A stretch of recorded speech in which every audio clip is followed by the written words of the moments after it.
Session में हम लोग जो है क्लास 7th का NCERT हिस्ट्री को पढ़ने का, समझने का और एग्ज़ाम से रिलेटेड जो पॉइंट्स हैं उनको मार्कआउट करने का, उनको रिकॉल करने का प्रयास करेंगे, जिसके माध्यम से आने वाले एग्ज़ाम में परेशानी न हो, जो रिवीजन करने के लिए या पढ़ने के लिए जो है महत्वपूर्ण है। तो इस टॉपिक को हम लोग को जो है topic wise, point wise clear करते चले आएंगे। जैसे में ये जो क्लास 7th में जो इतिहास पढ़ना है वो 700 ईस्वी से लेकर 1750 ईस्वी तक के इतिहास पढ़ना है। इसमें 700 से लेकर 1750 ईस्वी तक का पढ़ना है। लगभग जो है मध्यकालीन जो भारत है उसी को पढ़ना है। 8वीं शताब्दी से लेकर 18वीं शताब्दी का जो समय उसी को पढ़ना है। तो इसके अंतर्गत कई सारे पॉइंट्स हैं जिसको हम लोग को समझते चलना है और जानते चलना है। जैसे पहला पॉइंट है कि 13वीं शताब्दी का एक प्रसिद्ध इतिहासकार था, नाम था मिन्हाज-ए-सिराज। उसने हिंदुस्तान शब्द का प्रयोग किया था।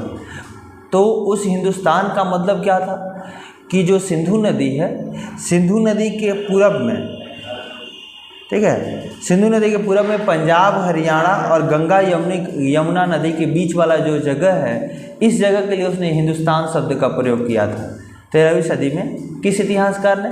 मिन्हाज-ए-सिराज ने। फिर यही मिन्हाज-ए-सिराज जो है, जब रज़िया सुल्तान जो है राजा बनती है, सल्तनत की जो शासिका बनती है, तो उसके बारे में उसने एक टिप्पणी किया था कि जब ईश्वर ने एक जो आदर्श समाज व्यवस्था बनाई है, उस समाज व्यवस्था के अंतर्गत स्त्रियों को पुरुषों के अधीन रहना चाहिए। ये टिप्पणी जो था एक तरीके से रज़िया सुल्तान पे किया गया टिप्पणी था मिन्हाज-ए-सिराज के द्वारा। फिर जो है हम लोग यहाँ से क्या जाने, 13वीं सदी में एक इतिहासकार था मिन्हाज-ए-सिराज, जिसने जो है हिंदुस्तान शब्द का प्रयोग किया। फिर 16वीं सदी में बाबर ने हिंदुस्तान शब्द का प्रयोग किया, लेकिन बाबर के जब हिंदुस्तान शब्द का प्रयोग किया तो उसका अर्थ अलग था। वो अलग सेंस में जो हिंदुस्तान शब्द का प्रयोग किया था, उसने उस क्षेत्र में पूरे भारतीय उपमहाद्वीप में के लिए, भूगोल के लिए, पशु पक्षी के लिए और यहाँ की संस्कृति का वर्णन करने के लिए हिंदुस्तान शब्द का प्रयोग किया था। फिर ये दो जो बातें हैं कि अलग अलग व्यक्तियों द्वारा उस समय में, एक 13वीं सदी में, एक 16वीं। 13वीं सदी में हिंदुस्तान का मतलब अलग मिन्हाज-ए-सिराज के द्वारा, और 16वीं सदी में बाबर द्वारा जो हिंदुस्तान शब्द प्रयोग किया गया उसका मतलब अलग। मध्य युग में विदेशी का अर्थ क्या होता था कि किसी गांव में आने वाला कोई अनजाना व्यक्ति होता था, कोई नई जानकारी वाला कोई व्यक्ति होता था, उसको जो है विदेशी कहा जाता था। और इतिहासकार जो है इस काल के, यानी मध्यकाल की जो सूचनाएं हैं उनको इकट्ठा करने के लिए कई सारे सहारा लेते हैं, जैसे जिनमें सिक्का आता है, शिलालेख होता है, स्थापत्य होता है, लिखित सामग्री होती है। ये सारे स्रोत होते हैं जिनसे जो है जानकारी प्राप्त की जाती है। सिक्का, शिलालेख, स्थापत्य और लिखित सामग्री। उस वक्त दो प्रकार की लिपियाँ प्रचलित थी, एक नस्तलीक लिपि, एक शिकस्त लिपि। जो नस्तलीक लिपि थी वो बाएं तरफ से लिखी जाती थी, जो शिकस्त लिपि थी वो दाहिने तरफ से लिखी जाती थी। 14वीं शताब्दी के इतिहासकार थे ज़ियाउद्दीन बर्नी। ज़ियाउद्दीन बर्नी ने अपना वृत्तांत पहली बार 1356 ईस्वी में लिखा और दूसरी बार उसके 2 वर्ष बाद उन्होंने अपना वृत्तांत लिखा था, ज़ियाउद्दीन बर्नी ने। यह काल जो है, यानी जो मध्यकाल है, ये आर्थिक, राजनीतिक, सामाजिक और सांस्कृतिक परिवर्तनों का काल रहा। इसमें आर्थिक परिवर्तन हुए, समाज में परिवर्तन हुआ, संस्कृति में परिवर्तन हुआ और जो है राजनीति में भी परिवर्तन देखने को मिला इस काल में। इस काल की जो प्रमुख विशेषता है, इसमें राजपूत समुदायों का उदय रहा और इस युग में जंगलों की कटाई हो रही थी। खेती का जो इलाका है बढ़ता जा रहा था और पर्यावास में परिवर्तन के कारण कई वनवासियों को मजबूर होकर उस क्षेत्र को छोड़ना पड़ा था और कई वनवासी जो थे उस वक्त जो मजबूरी में खेती करने लगे थे, कृषि करने लगे थे, कृषक बन गए। और यही जो समय है, इसी समय में यानी मध्यकाल में ही जो कुरान शरीफ था, कुरान था, यानी इस्लाम धर्म का जो संदेश है भारत में व्यापारियों और अप्रवासियों के माध्यम से पहुंचा था। व्यापारियों और अप्रवासियों के माध्यम से कुरान शरीफ का संदेश भारत में पहुंचा। अब जो इस्लाम धर्म की बात आती है तो इस्लाम धर्म में जो है, इस्लाम धर्म की स्थापना हज़रत मोहम्मद साहब ने 570 ईस्वी में किया था। तो ये इस्लाम धर्म दो भागों में बटा है, एक शिया मुसलमान कहला है, एक सुन्नी मुसलमान कहला है। तो शिया मुसलमान किसको कहा जाता है? जो अली को, अली कौन थे? शिया जो हज़रत मोहम्मद साहब थे उनके दामाद थे, दामाद का नाम अली था। तो अली को मुसलमानों का विधि समझ जो लोग नेता मानते थे, अली को जो लोग मानते थे वो लोग शिया मुसलमान कहलाए, और जो लोग खलीफा को मानते थे वो लोग जो है सुन्नी मुसलमान कहलाए। 7वीं से 12वीं शताब्दी के प्रमुख राज्य भारत के अंतर्गत जो कई सारे राज्य थे 7वीं से 12वीं सदी के अंतर्गत, जैसे में गुर्जर प्रतिहार वंश था। ये गुर्जर प्रतिहार वंश ब्राह्मणों का वंश था, ब्राह्मण राजा हुआ करते थे मध्य प्रदेश वाला इलाका में। चौहान वंश जो है अजमेर और दिल्ली वाला इलाके में शासन करता था उस वक्त। चंदेल वंश प्रयाग और बनारस के क्षेत्र में। पाल वंश बिहार और बंगाल वाले एरिया में। राष्ट्रकूट वंश जो है, राष्ट्रकूट वंश दक्कन के पठार वाला एरिया में। चोल वंश कावेरी नदी के उत्तर में। चीर वंश कावेरी नदी के पश्चिम में। पांड्य वंश कावेरी नदी के दक्षिण में। कई सारे वंशों का 7वीं से 12वीं सदी के समय में ये सारे वंशों का भारत में अस्तित्व रहा है। फिर राष्ट्रकूट का जो शासन था, अभी हम लोग पढ़ें कि राष्ट्रकूटों का शासन दक्कन का जो पठार है, खास करके महाराष्ट्र कर्नाटक वाला जो एरिया है इस क्षेत्र में रहा। ये शुरुआत में कर्नाटक के चालुक्य राजाओं के अधीन थे। राष्ट्रकूट जो थे वो किसके अधीन थे? कर्नाटक के चालुक्य जो राजा थे, चालुक्य राजाओं के अधीन थे। 8वीं सदी के मध्य में एक राष्ट्रकूट प्रधान हुआ, नाम था दंतेदुर्ग। दंतेदुर्ग ने अपने चालुक्य जो स्वामी है, स्वामी की अधीनता अस्वीकार कर दिया और उनको हराया, युद्ध में हरा के, और जो है एक हिरण्यगर्भ नामक अनुष्ठान किया। ये एक ऐसा अनुष्ठान होता था, एक ऐसा यज्ञ होता था जिसको अगर ब्राह्मणों की सहायता से इस यज्ञ को कर दिया जाता था तो अगर कोई जो है जन्म से कोई क्षत्रिय नहीं है तो ऐसा माना जाता था कि अगर जो व्यक्ति अगर यज्ञ ये कर लिया वो जो है जन्मना क्षत्रिय न होकर भी उसको क्षत्रियत्व प्राप्त हो जाता था, ऐसी मान्यता थी। फिर उस वक्त जो है कदम, मयूर, शर्मण और गुर्जर प्रतिहार वंश, ऐसा मतलब कहने का मतलब है कि इस जो काल में, मध्यकाल में राजपूतों का उदय रहा। तो ये मतलब नहीं है कि केवल राजपूत ही राजा रहे, कई सारे वंश, कई सारी और जातियाँ जो है उस समय में जो सिंहासन पर थे, जैसे गुर्जर प्रतिहार थे, ब्राह्मण थे, गुर्जर प्रतिहार हो गए, या कदम, मयूर, शर्मण। कदम, मयूर, शर्मण भी ब्राह्मण राजा थे जो कर्नाटक के क्षेत्र में शासन करते थे। और ये जो गुर्जर प्रतिहार है, गुर्जर प्रतिहार राजस्थान और मध्य प्रदेश वाला इलाका है, इस इलाका में इनका शासन था।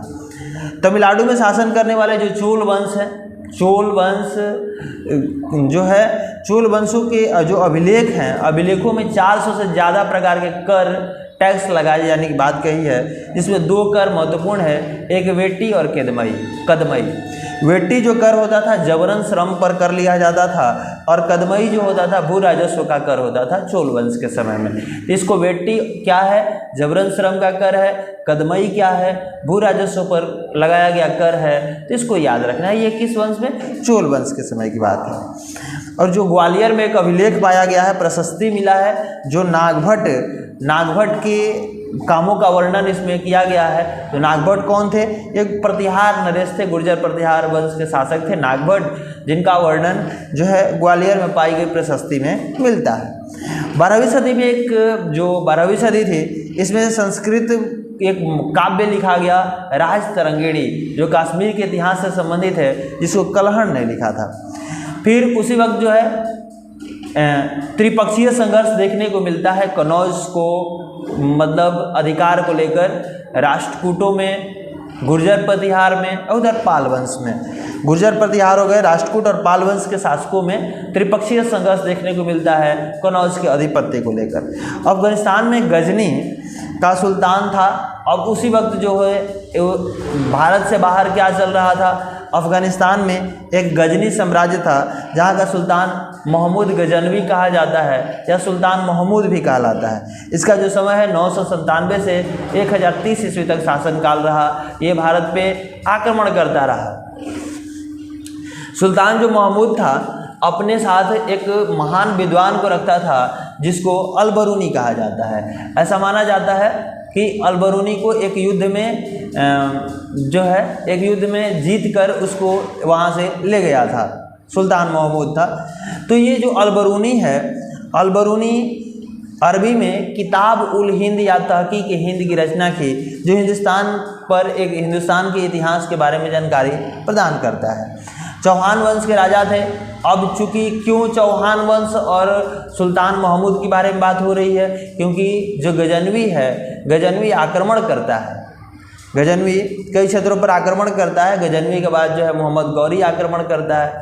तो इसमें कई सारे बातें आती है। जो गजनवी आक्रमण करता है उसका लक्ष्य जो है भारत से केवल धन लूटना होता है। मोहम्मद गौरी का लक्ष्य जो है धन लूटना नहीं, यहाँ पे साम्राज्य स्थापित करना होता है। चूँकि गजनवी था तो जो सुल्तान महमूद था यह भारत से 16 बार आक्रमण किया, जिसमें जो है प्रसिद्ध आक्रमण रहा सोमनाथ मंदिर पे। सोमनाथ मंदिर से बहुत ज़्यादा धन और खजाना लूट के लेके गया था। चौहान वंश के राजा थे, दिल्ली और अजमेर के आसपास के क्षेत्रों पर शासन करते थे। उनका पश्चिम और पूर्व की ओर वो लोग जो है चौहान वंश के जो राजा थे अपना सीमा विस्तार करना चाहे तो पश्चिम में उन्हें गुजरात के चालुक्यों से टक्कर लेनी पड़ी, और पूरब में अगर बढ़े तो गढ़वालों से टक्कर लेनी पड़ी। गढ़वालों से जो है आमना सामना हुआ, और जो है इस समय जो है मोहम्मद गौरी आक्रमण करता है, जिसे तराइन का प्रथम युद्ध कहा जाता है। और उस वक्त जो है दिल्ली और अजमेर वाले क्षेत्र का राजा जो होता है पृथ्वीराज चौहान होते हैं। पृथ्वीराज चौहान पे आक्रमण होता है। तराइन के प्रथम युद्ध के नाम से ये आक्रमण जाना जाता है। इसमें जो है मोहम्मद गौरी की हार होती है, लेकिन अगले साल फिर तराइन के द्वितीय युद्ध में मोहम्मद गौरी फिर से आक्रमण करता है 1192 ईस्वी में, और उस युद्ध में पृथ्वीराज चौहान की मृत्यु होती है युद्ध भूमि में। और फिर से एक तरीके से कहिए कि जो सल्तनत काल की शुरुआत यहाँ पे मुस्लिम राजवंश की स्टार्टिंग होती है उस तराइन के द्वितीय युद्ध में। अब जो है यहाँ से जो पृथ्वीराज चौहान, एक बात याद रखना है, पृथ्वीराज चौहान का ही दूसरा नाम पृथ्वीराज तृतीय था। पृथ्वीराज तृतीय जो है वही पृथ्वीराज चौहान है। अब जानना है हम लोग को कि ये तो उत्तरी भारत की कहानी हो गई। दक्षिणी भारत में चोल वंश जो था, चोल वंश किस तरीके से शासन में आया, चोल वंश की क्या कहानी है, उसको थोड़ा समझते हैं। जो कावेरी नदी है, कावेरी नदी के डेल्टा जो है, उस डेल्टा पर पहले मुटरियार परिवारों का शासन हुआ करता था, कब्जा हुआ करता था।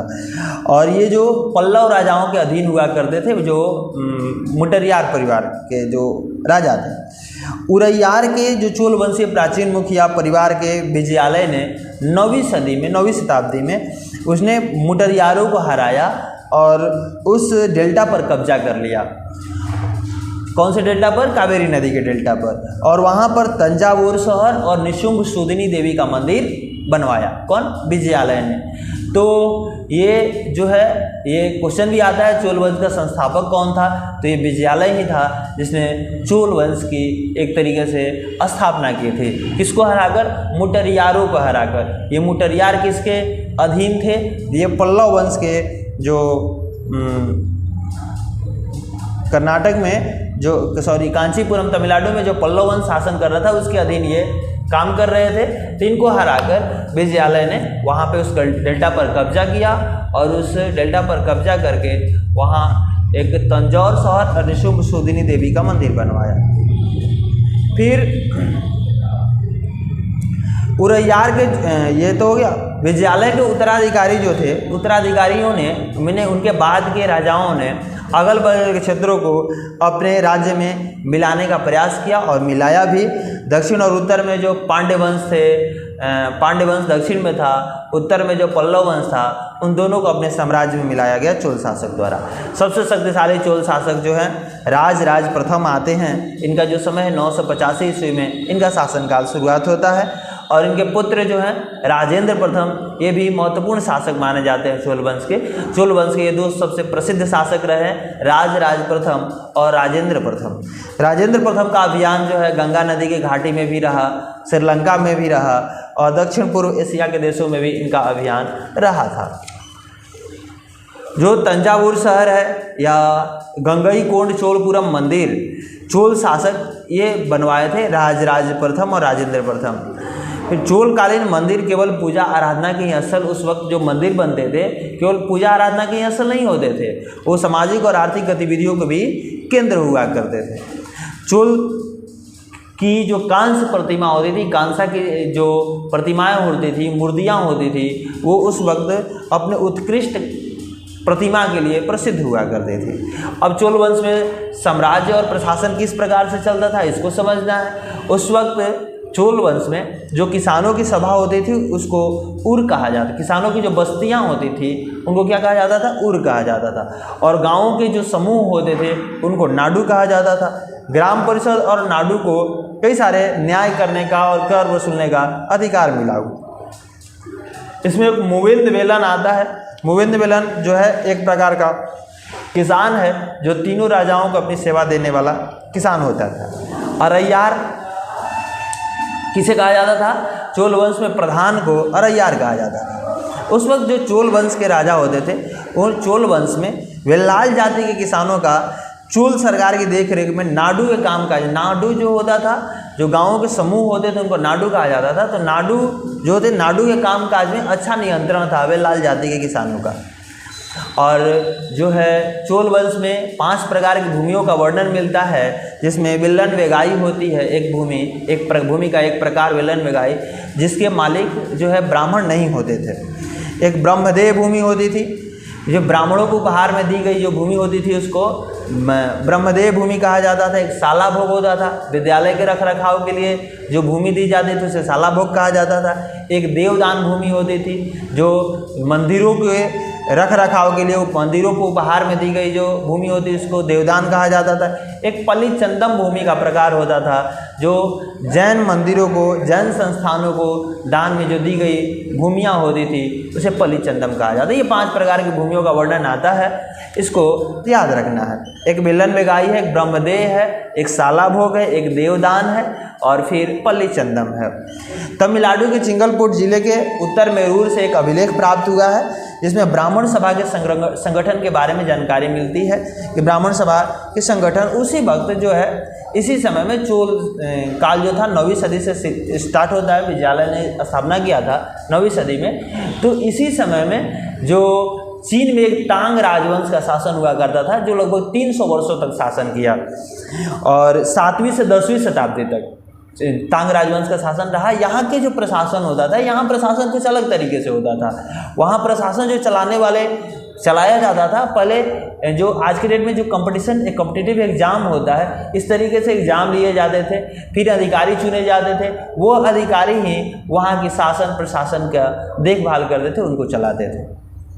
ये जो चोल काल की जो सभाएं होती थी, ब्राह्मण जो सभाएं होती थी, उनके सदस्य लेने के लिए कौन कौन सी अर्हताएं थी, क्या क्या योग्यताएं होती थी, जो कि उन सभाओं में अगर प्रवेश करना है तो उसके लिए क्या क्या योग्यताएं होती थी, इसको जानना है। पहली तो योग्यता थी कि जो व्यक्ति सभा में सदस्य बनना चाहता है, सभा का सदस्य बनना चाहता है, उसका उम्र कम से कम 35 वर्ष होना चाहिए, अपना घर उसका होना चाहिए, ऐसा भूस्वामी होना चाहिए, ऐसी ज़मीन का मालिक होना चाहिए जहाँ से जिस ज़मीन से टैक्स दिया जाता हो, उसको वेदों का ज्ञान होना चाहिए, प्रशासनिक मामलों की अच्छी जानकारी होनी चाहिए। ऐसे व्यक्ति को ही ब्राह्मण सभाओं का सदस्य बनाया जाता था। अब तो 12वीं सदी तक यही इतिहास रहा। फिर 12वीं सदी में क्या हुआ, 12वीं सदी में तो आक्रमण हुआ। किसका? मोहम्मद गौरी का। यहाँ पे उत्तरी भारत में मोहम्मद गौरी ने आक्रमण किया और यहाँ पे जो है अपने जो विश्वासी दास कुतुबुद्दीन ऐबक को ये सत्ता सौंप दी। कुतुबुद्दीन ऐबक जो है एक तरीके से प्रतिनिधि के रूप में यहाँ शासन प्रशासन कर रहा था। तब तक 1206 ईस्वी में मोहम्मद गौरी की मृत्यु होती है और मोहम्मद गौरी की मृत्यु के बाद जो है कुतुबुद्दीन ऐबक गुलाम वंश की स्थापना करता है और यहीं से तुगलकिया जो शासन है, तुगलक काल जो है, तुगलक काल स्टार्ट होता है। गुलाम वंश आता है, खिलजी वंश आता है, तुगलक वंश सल्तनत काल होता है। गुलाम वंश, खिलजी वंश, तुगलक वंश, सैयद वंश और लोधी वंश, ये शासन 5 राजवंशों का होता है सल्तनत काल में। तो ये महत्वपूर्ण शासन रहे। अब इसमें जानना है कि 12वीं सदी का क्या इतिहास था। 12वीं सदी में जो उत्तरी भारत का जो क्षेत्र है, अजमेर और ख़ास करके जो दिल्ली वाला जो क्षेत्र है, इस क्षेत्र पे जो है पहले तोमरों का शासक हुआ करता था। और तोमरों का जो शासन है वो तोमर शासक थे अनंगपाल, 1130 से लेके 1145 ईस्वी तक इनका शासन रहा। फिर चौहानों ने तोमरों को पराजित किया और चौहानों का शासन 1165 से लेके 1192 ईस्वी तक रहा, जिसमें पृथ्वीराज तृतीय जो चौहान वंश के अंतिम राजा हुए, उनको जो तराइन के द्वितीय युद्ध में उनकी हार हुई, उनकी मृत्यु हुई और उसके बाद जो है सल्तनत काल की शुरुआत होती है। और ये दिल्ली जो महत्वपूर्ण जो जगह बना था, महत्वपूर्ण शहर बना था, 12वीं सदी में ही बना था। उससे पहले दिल्ली नहीं महत्वपूर्ण शहर था, कई सारे राजवंश थे। और दिल्ली में देहलीवाल सिक्के ढाले जाते थे। अगर पूछा जाए कि देहलीवाल सिक्के कहाँ पे ढाले जाते थे, तो दिल्ली में ही ढाला जाता था। तो हम लोग क्या पढ़े कि 12वीं सदी में दिल्ली एक महत्वपूर्ण जो है शहर बन के उभरा।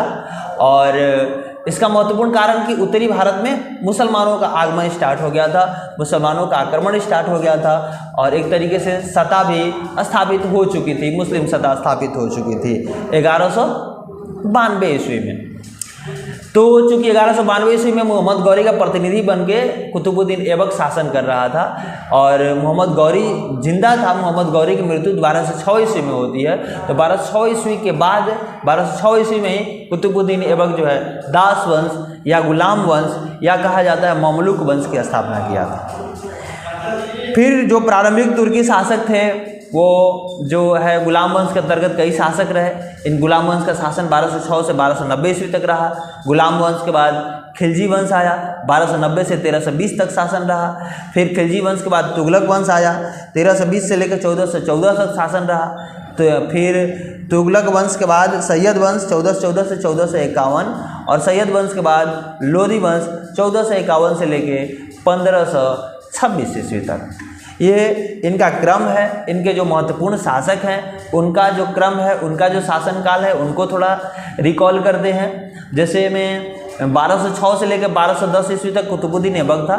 फिर कुछ दिनों के लिए आराम शाह बनता है, लेकिन आराम शाह कुछ दिनों के लिए शासक रहता है, 1210 में ही हट जाता है। 1210 से लेकर 1236 ईस्वी तक इल्तुतमिश शासन करता है। फिर इल्तुतमिश की लड़की रजिया सुल्तान 1236 से लेकर 1240 तक। और फिर रजिया सुल्तान के बाद एक महत्वपूर्ण शासक जो है गुलाम वंश का होता है, वो गयासुद्दीन बलबन होता है, जो 1266 से लेके 1287 ईस्वी तक शासन करता है। 1290 में अंतिम शासक ट्यूमर्स होता है, जिसकी हत्या होती है। हत्या करके जलालुद्दीन जो खिलजी होते हैं, खिलजी राजवंश की स्थापना करते हैं। तो जलालुद्दीन खिलजी 1290 से लेके 1296 तक शासक रहे। फिर उनके बाद खिलजी वंश का महत्वपूर्ण शासक अलाउद्दीन खिलजी रहा। अलाउद्दीन खिलजी का शासनकाल है 1296 से लेके 1316 ईस्वी तक। और चूंकि 1290 से 1320 ईस्वी तक शासन रहा खिलजी वंश का, खिलजी वंश के बाद तुगलक वंश आया। तुगलक वंश में भी कई सारे महत्वपूर्ण शासक रहे, जैसे मोहम्मद तुगलक थे, फिरोज शाह तुगलक थे और गयासुद्दीन तुगलक थे। सबसे पहले जो शासक गयासुद्दीन तुगलक थे, इनका जो समय 1320 से लेके, ये तुगलक वंश के संस्थापक भी रहे हैं गयासुद्दीन तुगलक। 1320 से लेके 1324 ईस्वी तक इनका शासन रहा। फिर मोहम्मद तुगलक आते हैं। मोहम्मद तुगलक 1324 से 1351। फिर फिरोज शाह तुगलक, जिनको नहरों के जाल बिछाने का श्रेय दिया जाता है, फिरोज शाह तुगलक 1351 से लेके 1388 ईस्वी तक शासन करते हैं। फिर सैयद वंश का शासन होता है। खिज्र खान जो है महत्वपूर्ण शासक होते हैं। 1414 से लेकर 1421 ईस्वी तक इनका शासन होता है। फिर लोधी वंश आता है। लोधी वंश के महत्वपूर्ण शासक बहलोल लोधी होते हैं। 1451 से लेकर 1489 ईस्वी तक इनका शासनकाल रहता है।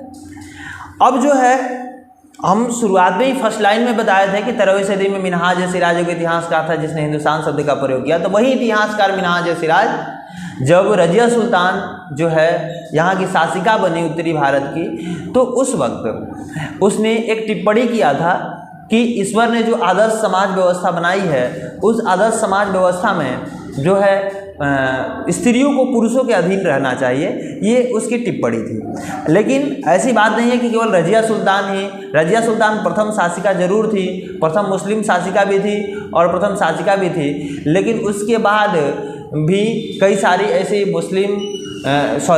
कई सारी ऐसी महिलाएं थी जो शासक बनी। जैसे में काकतीय वंश की रानी थी रुद्रमा देवी, ये जो 1262 से लेकर 1289 ईस्वी तक इनका शासन रहा।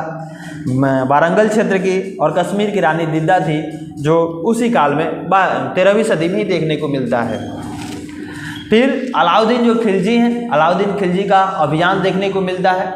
अलाउद्दीन खिलजी का जो शासनकाल है, अलाउद्दीन खिलजी का शासनकाल जो है 1290 से लेके 1296 तक तो जलालुद्दीन खिलजी हैं, 1296 से 1316 तक अलाउद्दीन खिलजी हैं। तो इस समय इनमें इन्होंने कई सारे अभियान किए। उन अभियान को थोड़ा सा हम लोग रिकॉल करेंगे, उसको समझेंगे। जैसे में पहला अभियान अलाउद्दीन खिलजी का पहला अभियान था जो है गुजरात पे 1299 में। 1299 पहला गुजरात पे अभियान था। फिर वारंगल में अभियान हुआ 1302 में। फिर चित्तौड़ पे अभियान हुआ 1303 में। और लास्ट अभियान 1305 ईस्वी में देवगिरी पर अभियान था। दिल्ली से देवगिरी का अभियान अलाउद्दीन खिलजी को जाता है। तो ये केवल कई बार ये तो क्वेश्चन आया हुआ है, देवगिरी पर अभियान किसने किया था, लेकिन इससे पहले कई सारे अभियान जो अलाउद्दीन खिलजी द्वारा किए गए। 1296 में राजा बना, 1316 तक राजा रहा। तो इस समय में उसने कई सारे अभियान चलाए। जैसे में पहला अभियान गुजरात पे, दूसरा वारंगल पे। गुजरात वाला अभियान 1299 में, वारंगल वाला 1302 में, चित्तौड़ पे अभियान 1303 में और 1305 में देवगिरी पे अभियान, देवगिरी यानी दक्षिणी भारत पर अभियान था।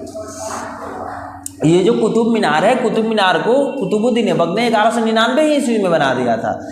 तो इसको बनाने वाले 3 सुल्तान का नाम आता है। जैसे कुतुबुद्दीन ऐबक है, फिर इल्तुतमिश है, उसके बाद फिरोज शाह तुगलक का भी नाम आता है।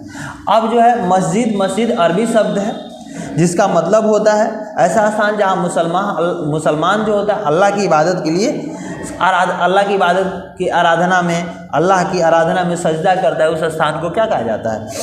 मस्जिद कहा जाता है।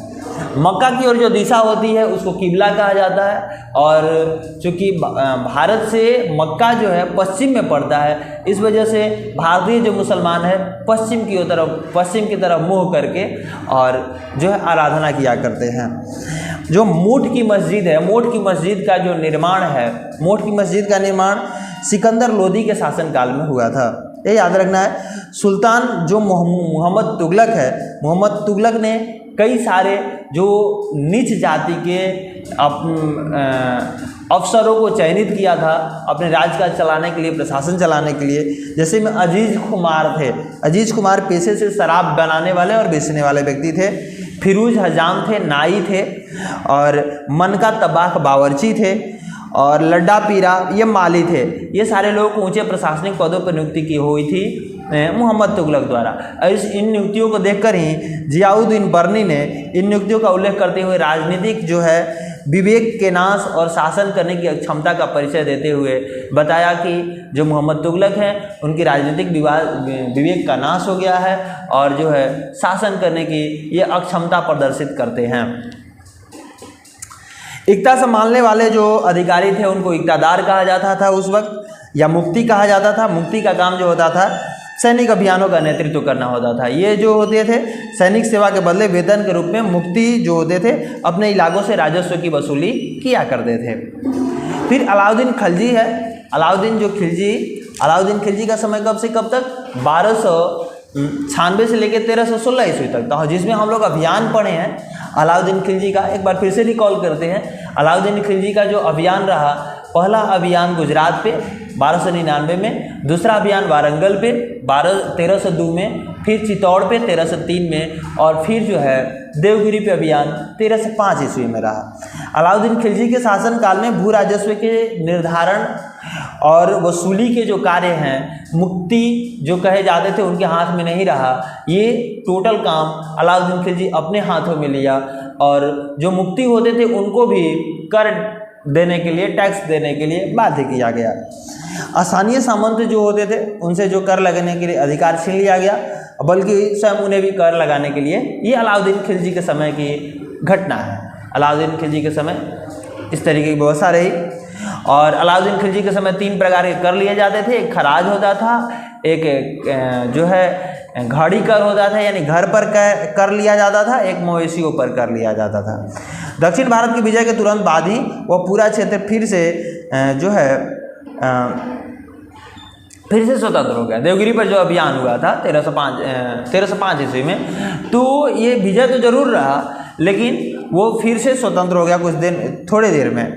अलाउद्दीन खिलजी और मोहम्मद तुगलक जो है गंगा के मैदानी इलाकों में, ये दोनों व्यक्ति ऐसे रहे जिन्होंने गंगा के मैदानी इलाकों को अपने कब्जे में करने का प्रयास किया, लेकिन ऐसे ये इलाके थे जहाँ पे जो है नियंत्रण तो हो जाता था, लेकिन कुछ दिन बाद ही फिर से स्वतंत्र हो जाते थे। और उस इलाकों में जो सरदार रहते थे, चट्टाने उबड़ खाबड़ जगहों पे बांसों के झुरमुटों में रहा करते थे। ये जो है ये मोरक्को यात्री इब्न बतूता बताता है कि उस वक्त जो सरदार होते थे, जो इन सल्तनत काल के राजाओं का विरोध करते थे, वो लोग जो है पहाड़ी इलाकों में जाके रहते थे, या जो बांसों का झुरमुट चारों तरफ से बांस लगा के अंदर उनका डेरा होता था, इस तरीके से रहा करते थे।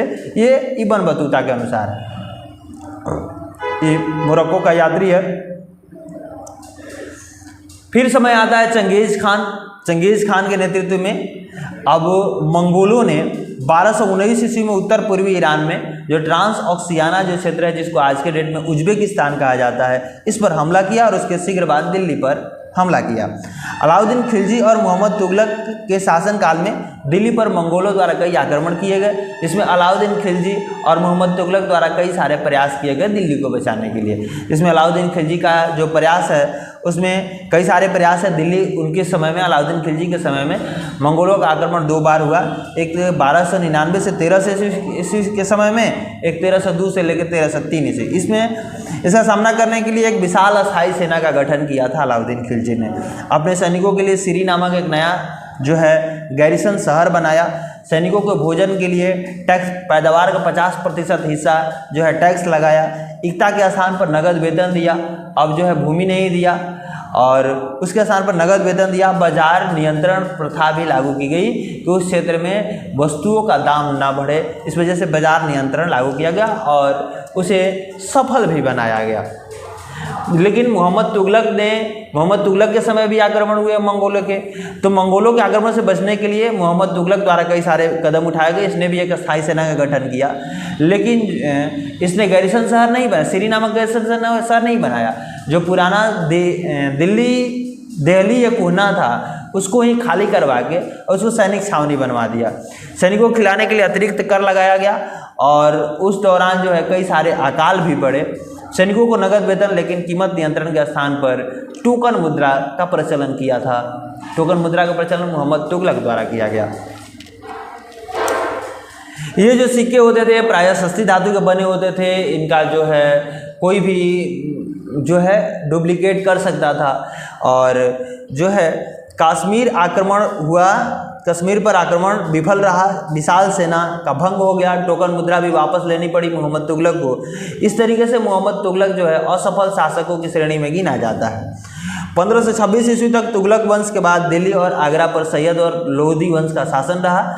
सैयद वंश का जो समय है 1414 से 1451 ईस्वी तक का जो समय है सैयद वंश का समय है, और फिर 1451 से लेकर 1526 ईस्वी तक का जो समय है वो लोधी वंश का समय है। अंतिम शासक इब्राहिम लोधी होते हैं। इस पर आक्रमण बाबर द्वारा किया जाता है। फिर मुगल वंश की स्थापना होती है, और मुगल वंश की स्थापना एक महत्वपूर्ण स्थापना रही भारत के, उत्तरी भारत के जो है शासनकाल में, उत्तरी भारत के इतिहास में। मुगलों ने, देखिए इससे पहले मुगलों के पहले भी मुसलमान ही शासक हुआ करते थे। अभी हम लोग पढ़े सल्तनत काल में 5 राजवंशों का शासन रहा। तो लेकिन ये जो सल्तनत काल के जो मुसलमान थे, सल्तनत काल के जो शासक थे, ये पूरे भारतीय उपमहाद्वीप पर अपना नियंत्रण नहीं जमा पाए थे। लेकिन मुगल ऐसे शासक बनकर उभरे जिन्होंने पूरे भारत का राजनीतिक रूप से एकीकरण किया, पूरे भारत पर जो है कब्जा किया इन लोगों ने। और ये जो है इनको अगर देखा जाए कि ये थे कौन, तो मुगल 2 महान शासक वंशजों के वंशज थे। एक तैमूर के वंशज थे और दूसरे माता की तरफ से ये चंगेज़ खान के उत्तराधिकारी थे और पिता की तरफ से तैमूर के वंशज हुआ करते थे। चूँकि मुग़ल जो थे जो है मंगोल नहीं कहलवाना पसंद करते थे, क्योंकि जो मंगोल थे, मंगोल चंगेज़ खान, उन पे कई सारे नरसंहारों का आरोप लगा था, नरसंहार किया था, इस वजह से मंगोल नहीं करवाना पसंद करते थे, लेकिन तैमूर के वंशज होने पे गर्व करते थे। रीज़न यही था कि तैमूर ने 1398 ईस्वी में दिल्ली पर कब्जा किया था। मुग़लों की अगर वंशावली देखा जाए तो मुग़ल चूँकि बाबर यहाँ पे 1526 में जो है आक्रमण किया था, 1526 ईस्वी के युद्ध को पानीपत का प्रथम युद्ध कहा जाता है। तो इस युद्ध के द्वारा जो है बाबर आक्रमण करके इब्राहिम लोदी को पराजित किया और मुग़ल वंश की स्थापना की थी। लेकिन इस समय में, इसके पहले बाबर के पिता का नाम क्या था, उनके ये भी जो कहानी है इसको थोड़ा समझ लिया जाए। बाबर के पिता का नाम उमर शेख था, उमर शेख के पिता का नाम अबू सैद था, अबू सैद के पिता का नाम जो है वो है मोहम्मद मिर्ज़ा, और मोहम्मद मिर्ज़ा के पिता का नाम मीरन शाह था। ये बाबर के पिता का नाम उमर शेख, उमर शेख के पिता का नाम अबू सैद, अबू सैद के पिता का नाम मोहम्मद मिर्ज़ा और मोहम्मद मिर्ज़ा के पिता का नाम मीरन शाह। बाबर के बाद की कहानी तो आपको याद है, नहीं याद है तो फिर से सुन लीजिए। बाबर के पिता का नाम, बाबर के लड़के का नाम हुमायूं, हुमायूं का अकबर, अकबर का जहांगीर, जहांगीर का शाहजहां और शाहजहां का औरंगजेब। 3 लोगों के बारे में हम लोगों को पढ़ना है और इनको भी हम जो है रिवीजन करते चलेंगे, पढ़ते चलेंगे, समझते चलेंगे।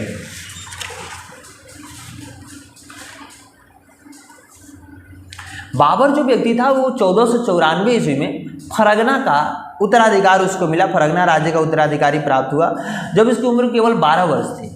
लेकिन मंगोलों की एक दूसरी शाखा थी जो उज्बेक कहलाते थे, उज्बेकों का आक्रमण हुआ और बाबर को वो गद्दी छोड़ के भागनी पड़ी। फिर 1504 ईस्वी का समय हुआ। ये जो कहानी है 1494 ईस्वी की कहानी है। 1504 ईस्वी में उसने काबुल पर कब्जा कर लिया बाबर, और 1526 ईस्वी में पानीपत का प्रथम युद्ध हुआ और इब्राहिम लोदी को पराजित करके जो उत्तरी भारत पर एक तरीके से कब्जा हुआ।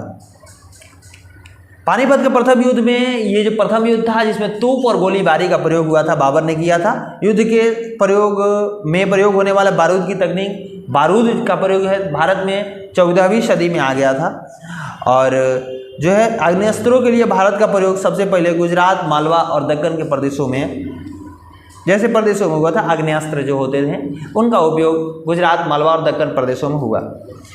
और मुग़ल शासक जो थे उनके प्रमुख अभियान कौन कौन थे उनको थोड़ा समझना है। बाबर जो है, बाबर द्वारा 3 अभियान किए गए, 3 लड़ाइयाँ लड़ी गई। एक पानीपत का प्रथम युद्ध जिसे जो है बाबर और इब्राहिम लोदी द्वारा लड़ा गया। फिर बाबर ने दूसरी लड़ाई 1527 ईस्वी में लड़ी, वो खानवा का युद्ध जिसमें राणा सांगा पराजित हुआ था। फिर 1527 में चंदेरी का युद्ध हुआ जिसमें चंदेरी राजपूतों को हराया गया। ये बाबर की अभियान रहे। फिर हुमायूं का जो शासनकाल है, हुमायूं का जो शासनकाल है 1530 से लेकर 1540 ईस्वी तक।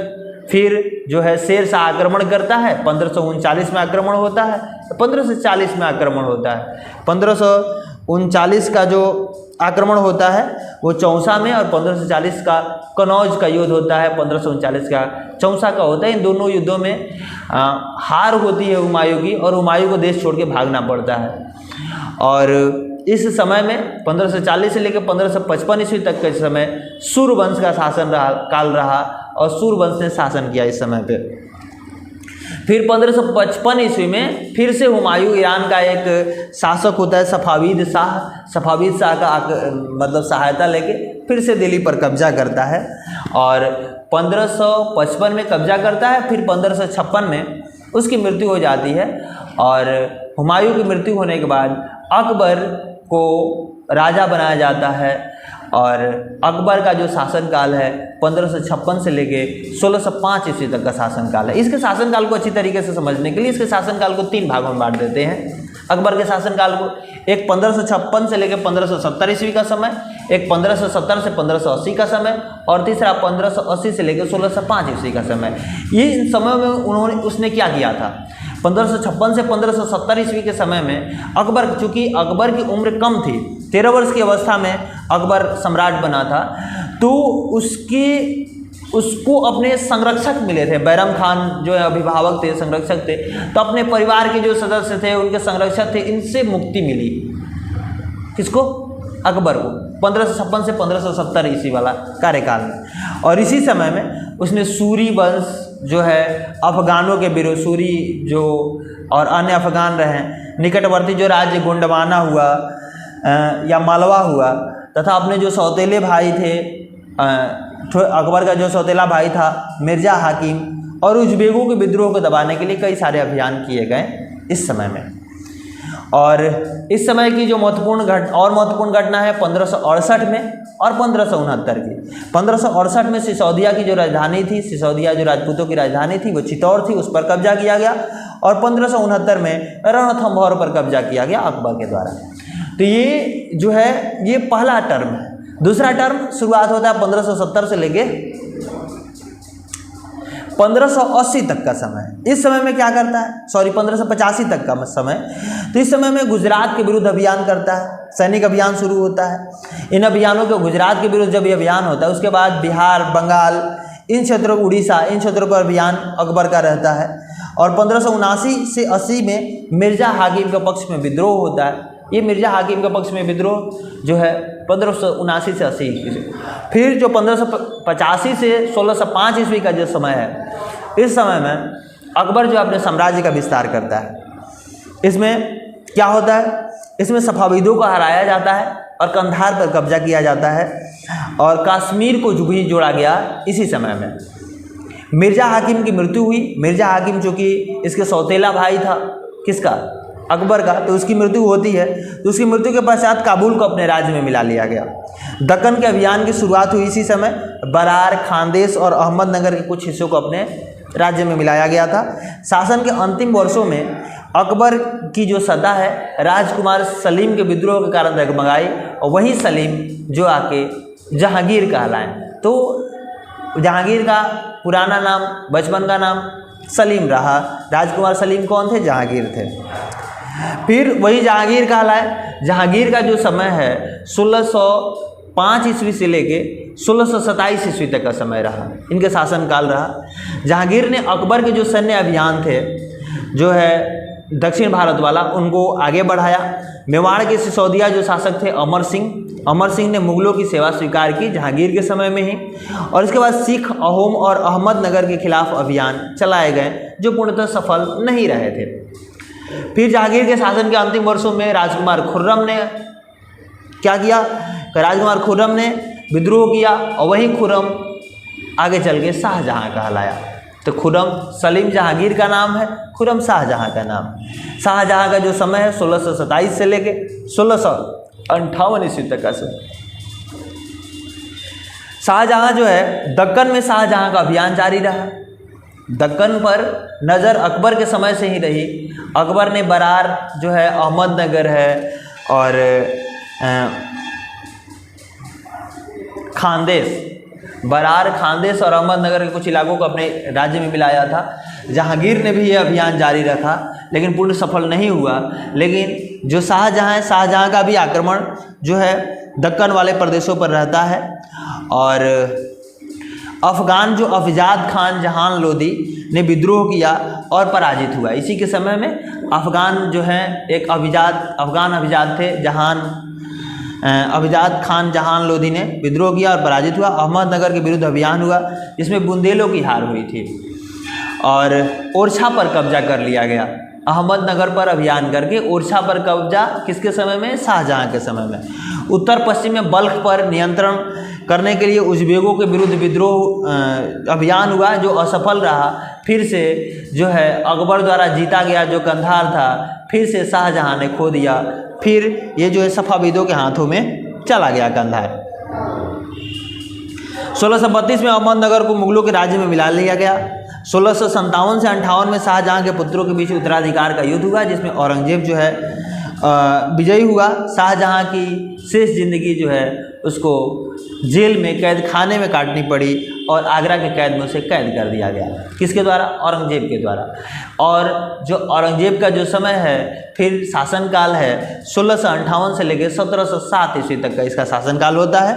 1663 में इसके शासनकाल की प्रमुख जो घटनाएं हैं उसमें 1663 में अहोमों की पराजय महत्वपूर्ण घटना है, लेकिन 1680 में फिर से पुनः विद्रोह अहोम करते हैं। अहोम विद्रोह जो है पूर्वी भारत में, उत्तर पूर्वी भारत में मारवाड़ के जो राठौर राजपूत थे मुगलों के खिलाफ विद्रोह किया इन लोगों ने। कारण ये था कि राजनीतिक और घरेलू मामलों में, उत्तराधिकार के मसलों में मुगल जो थे हस्तक्षेप करने लगे थे। इस वजह से मारवाड़ के जो राठौर राजपूत थे मुगलों के विरुद्ध विद्रोह किया। प्रारंभ में शिवाजी के विरुद्ध अभियान सफल रहा औरंगजेब का, लेकिन औरंगजेब ने अपमान किया था शिवाजी का। इस वजह से आगरा की कैद से शिवाजी फरार हो गए थे, भाग गए थे। राजकुमार अकबर औरंगजेब के पुत्र होते हैं। उसने औरंगजेब के विरुद्ध विद्रोह किया जिसमें उसे मराठों और दक्कन के जो राजाओं ने सहयोग किया।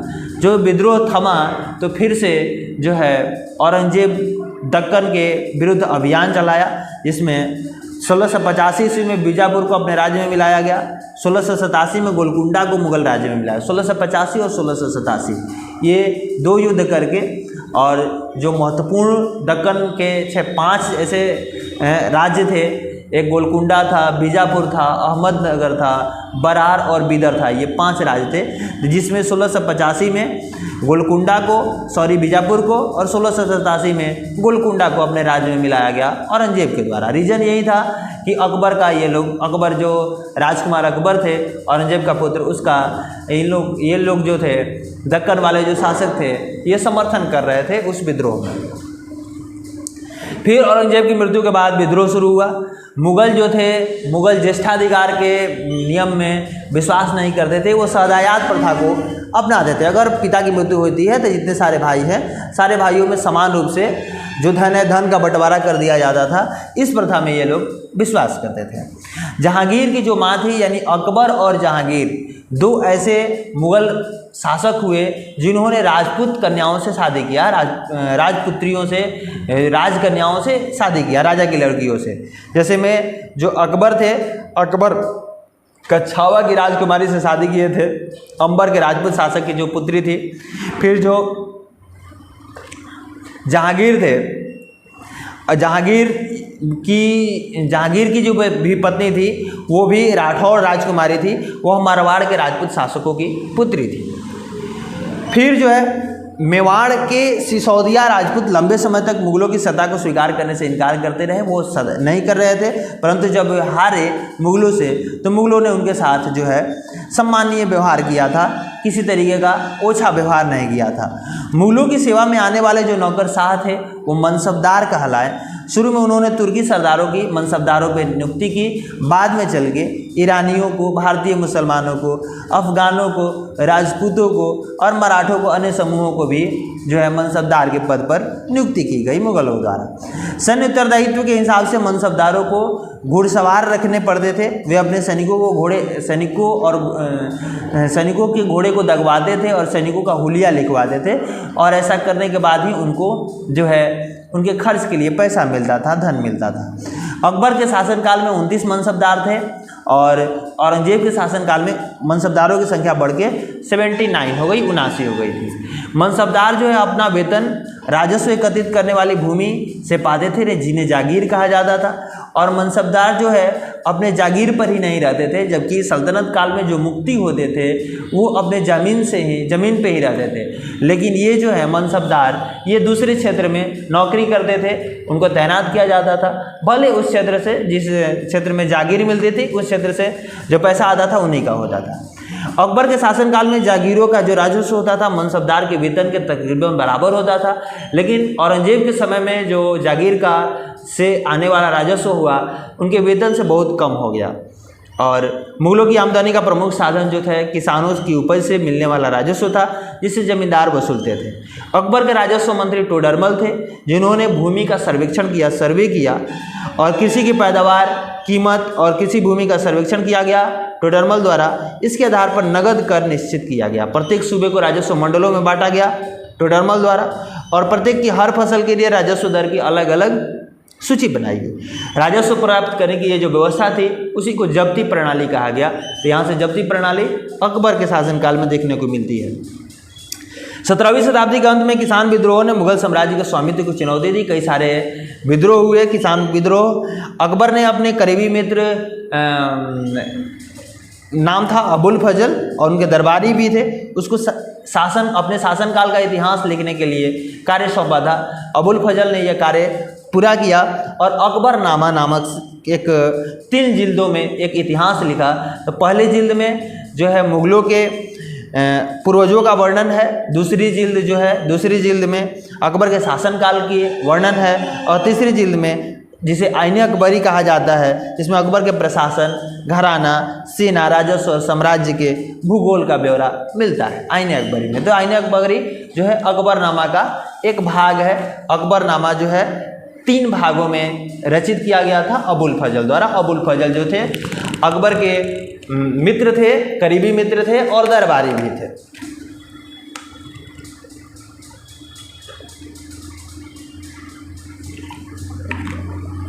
अब अकबर का जो प्रशासन है, प्रशासन किस तरीके से चल रहा था, प्रशासन के बारे में समझते हैं। उसका जो साम्राज्य था, अकबर का जो साम्राज्य था कई प्रांतों में बटा हुआ था और जिसे सूबा कहा जाता था। और सूबे के जो प्रशासक होते थे उसके सूबेदार कहा जाता था, जो राजनीतिक और सैनिक जो दोनों प्रकार के कार्य करते थे। सूबेदार का दोनों काम था, राजनीतिक कार्य भी था, सैनिक कार्य भी था। प्रत्येक सूबा में एक वित्तीय अधिकारी होता था जो दीवान कहलाता था। जो वित्तीय अधिकारी होता था उसे दीवान कहा जाता था। कानून व्यवस्था बनाए रखने के लिए सूबेदार को अन्य जो है अफसरों का सहायता मिलता था, जिसमें अफसर होते, बख्शी होते थे जिसको सैन्य वेतनाधिकारी कहा जाता था, सदर होते थे, धार्मिक और धर्मार्थ कार्यों के जो मामलों के जो मंत्री होते थे वो भी सहायता करते थे सूबेदारों को, फौजदार होते थे, सेना नायक होते थे और कोतवाल पुलिस अधिकारी होते थे। ये लोग जो है सूबे के जो सूबेदार होते थे, सूबेदारों के कार्य करने में ये सहायता प्रदान करते थे। जहांगीर की जो शादी हुई थी मेहरुनिसा से हुई थी और मेहरुनिसा जो है राजपूत कन्या थी और मेहरुनिसा को जो है नूर जहाँ की उपाधि जहांगीर ने दिया था। 1611 में शादी हुई थी ये। नूर जहाँ के सम्मान में जहांगीर ने चांदी के सिक्के जारी करवाए। अकबर के जो अभिजात होते थे, अकबर के यानी जो मनसबदार होते थे, उनको बड़ी सेनाएं संचालन करते थे और बड़ी बड़ी मात्रा में राजस्व खर्च करने का उनको अधिकार था। 1517 में समय है 1570, चूँकि अकबर का शासनकाल 1556 से लेकर 1605 ईस्वी तक रहा। तो 1570 का समय है जब फतेहपुर सीकरी में उलेमा वर्ग, ब्राह्मणों और पादरियों के साथ अकबर जो है धार्मिक विचार किया था, धार्मिक मामलों पर चर्चा हुई थी। ये जो चर्चा हुई थी इबादत खाना में हुई थी। अबुल फजल जो है अकबर का दरबारी है, अकबर का मित्र है, अकबरनामा का रचयिता है।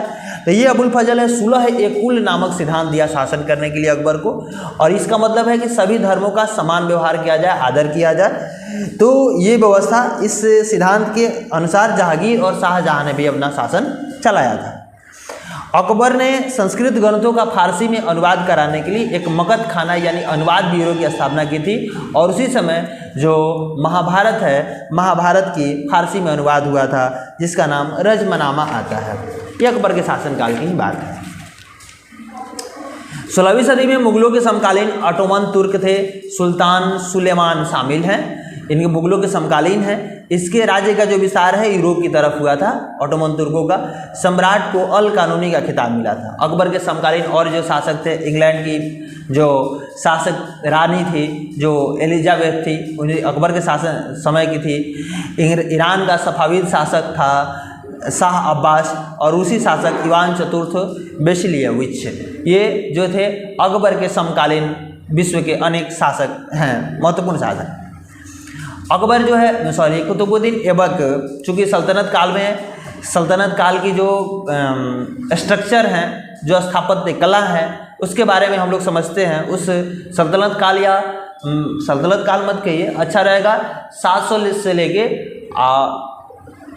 1750 ईस्वी तक का जो इतिहास है, इसके समय की जो स्थापत्य कला है, इसके बारे में हम लोग समझेंगे। ये जो समय था 1199 ईस्वी में, 1199 ईस्वी में कुतुबुद्दीन ऐबक ने कुतुब मीनार की स्थापना कर दिया था। कुतुब मीनार का पहला मंजिल का निर्माण हो गया था और शेष 4 मंजिलों का निर्माण ये जो है इल्तुतमिश करवाया था। फिर जो अंत बाद में क्या हुआ कि 5वां जो मंजिल है, 5 मंजिलों वाला कुतुब मीनार, 5 मंजिल टूट गया तो फिरोज शाह तुगलक ने उसका फिर से निर्माण करवाया था, उसका मरम्मत करवाया था। और इस मरम्मत कराने में अलाउद्दीन खिलजी, मोहम्मद तुगलक और इब्राहिम लोदी का भी नाम आता है।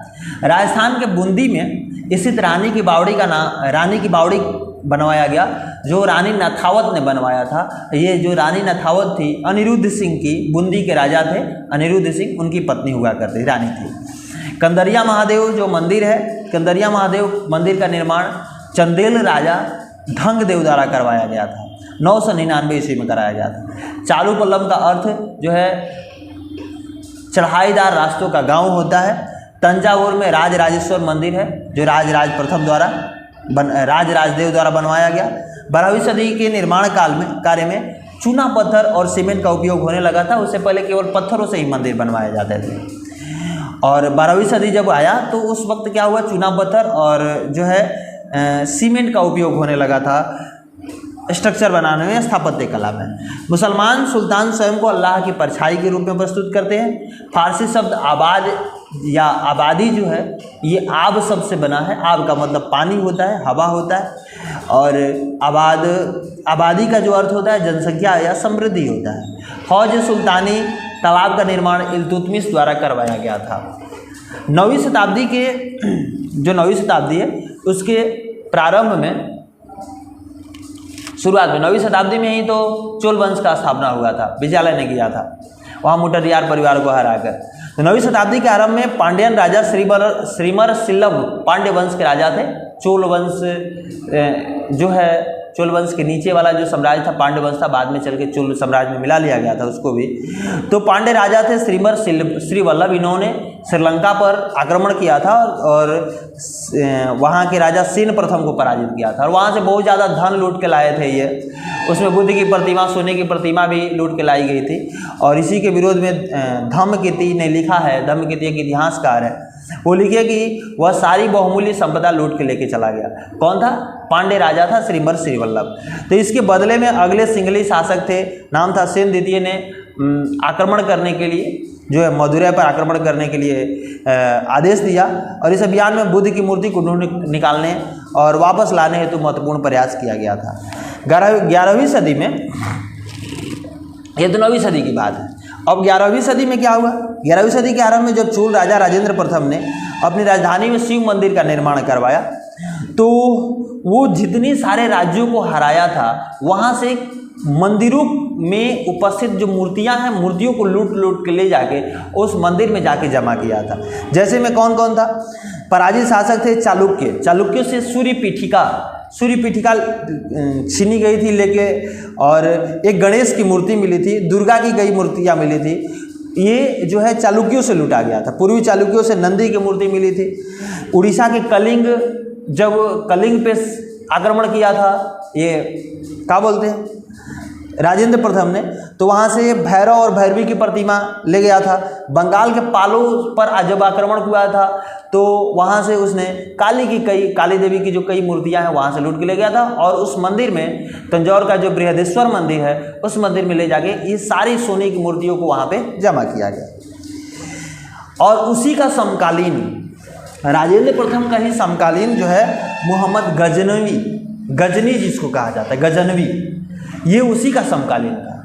तो गजनवी जब आक्रमण करा था तो उसको पता लगा था कि भारत में जो है धन बहुत ज़्यादा मंदिरों में रखा हुआ है, इस वजह से वो मंदिरों को टारगेट कर रहा था, मंदिरों पर आक्रमण कर रहा था। और इसी के समकालीन, राजेंद्र प्रथम के समकालीन ये है बाबर, हुमायूं, अकबर हो, जहांगीर हो, ये इन लोगों में विशेष रूप से जो शाहजहां थे, साहित्य, कला और वास्तुकला में व्यक्तिगत रूप से रुचि रहे। साहित्य में भी, कला में भी, वास्तुकला में भी ये रुचि रखते थे। दिल्ली में दीवान-ए-आम जो है वहाँ पे सिंहासन का छज्जा का निर्माण 1648 ईस्वी में हुआ था, जो कला का बताता है कि उस समय कला की महत्व दिया जाता था। और शाहजहां को सिंहासन जिस मंच पर रखा गया उसे प्राय किबला कहा जाता था। शाहजहां का सिंहासन के पीछे पीतरादुरा जो है, पीतरादुरा के जलाऊ कार्य किए गए, जिसमें यूनानी देवता आर्फियस को बीड़ा बजाते हुए दिखाया गया है। शाहजहाँ के शासन के आरंभिक वर्षों में जो राजधानी थी वो आगरा थी। ताजमहल के नक्शे में नदी तट बाग योजना जो है, नदी तट बाग योजना दिखाई गई है, उसी के अनुसार उसका निर्माण हुआ है। और ये जो है लेकिन मुगल काल में 4 बाग योजना जो है, 4 बाग योजना एक बड़ा सा अहाता होता था, चारों तरफ से बाग होते थे, बीच में आवास होता था और उसके बीचों बीच जो है नहरें खुदी होती थी जिससे उस बाग में जो है सिंचाई की व्यवस्था की जा सके। तो 4 बाग योजना मुगल काल की थी, लेकिन जो ताजमहल बना है, ताजमहल की नक्शे नदी तट बाग योजना के अनुसार बनाई गई है।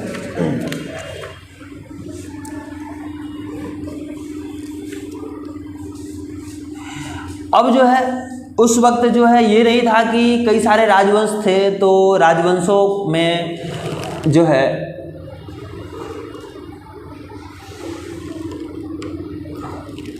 राजवंश जो थे, राजवंशों में उसी की अपनी कला थी। कई सारी जगह से कलाओं से प्रेरित होकर उस जगह की जो उस राज्य की जो कला होती थी उसको प्रेरित किया जाता था।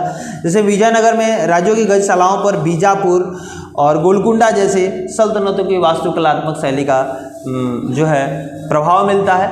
मथुरा के निकट जो वृंदावन में बने मंदिर हैं वो जो उनकी जो वास्तुकलात्मक शैली है फतेहपुर के मुगल महलों से मिलती है।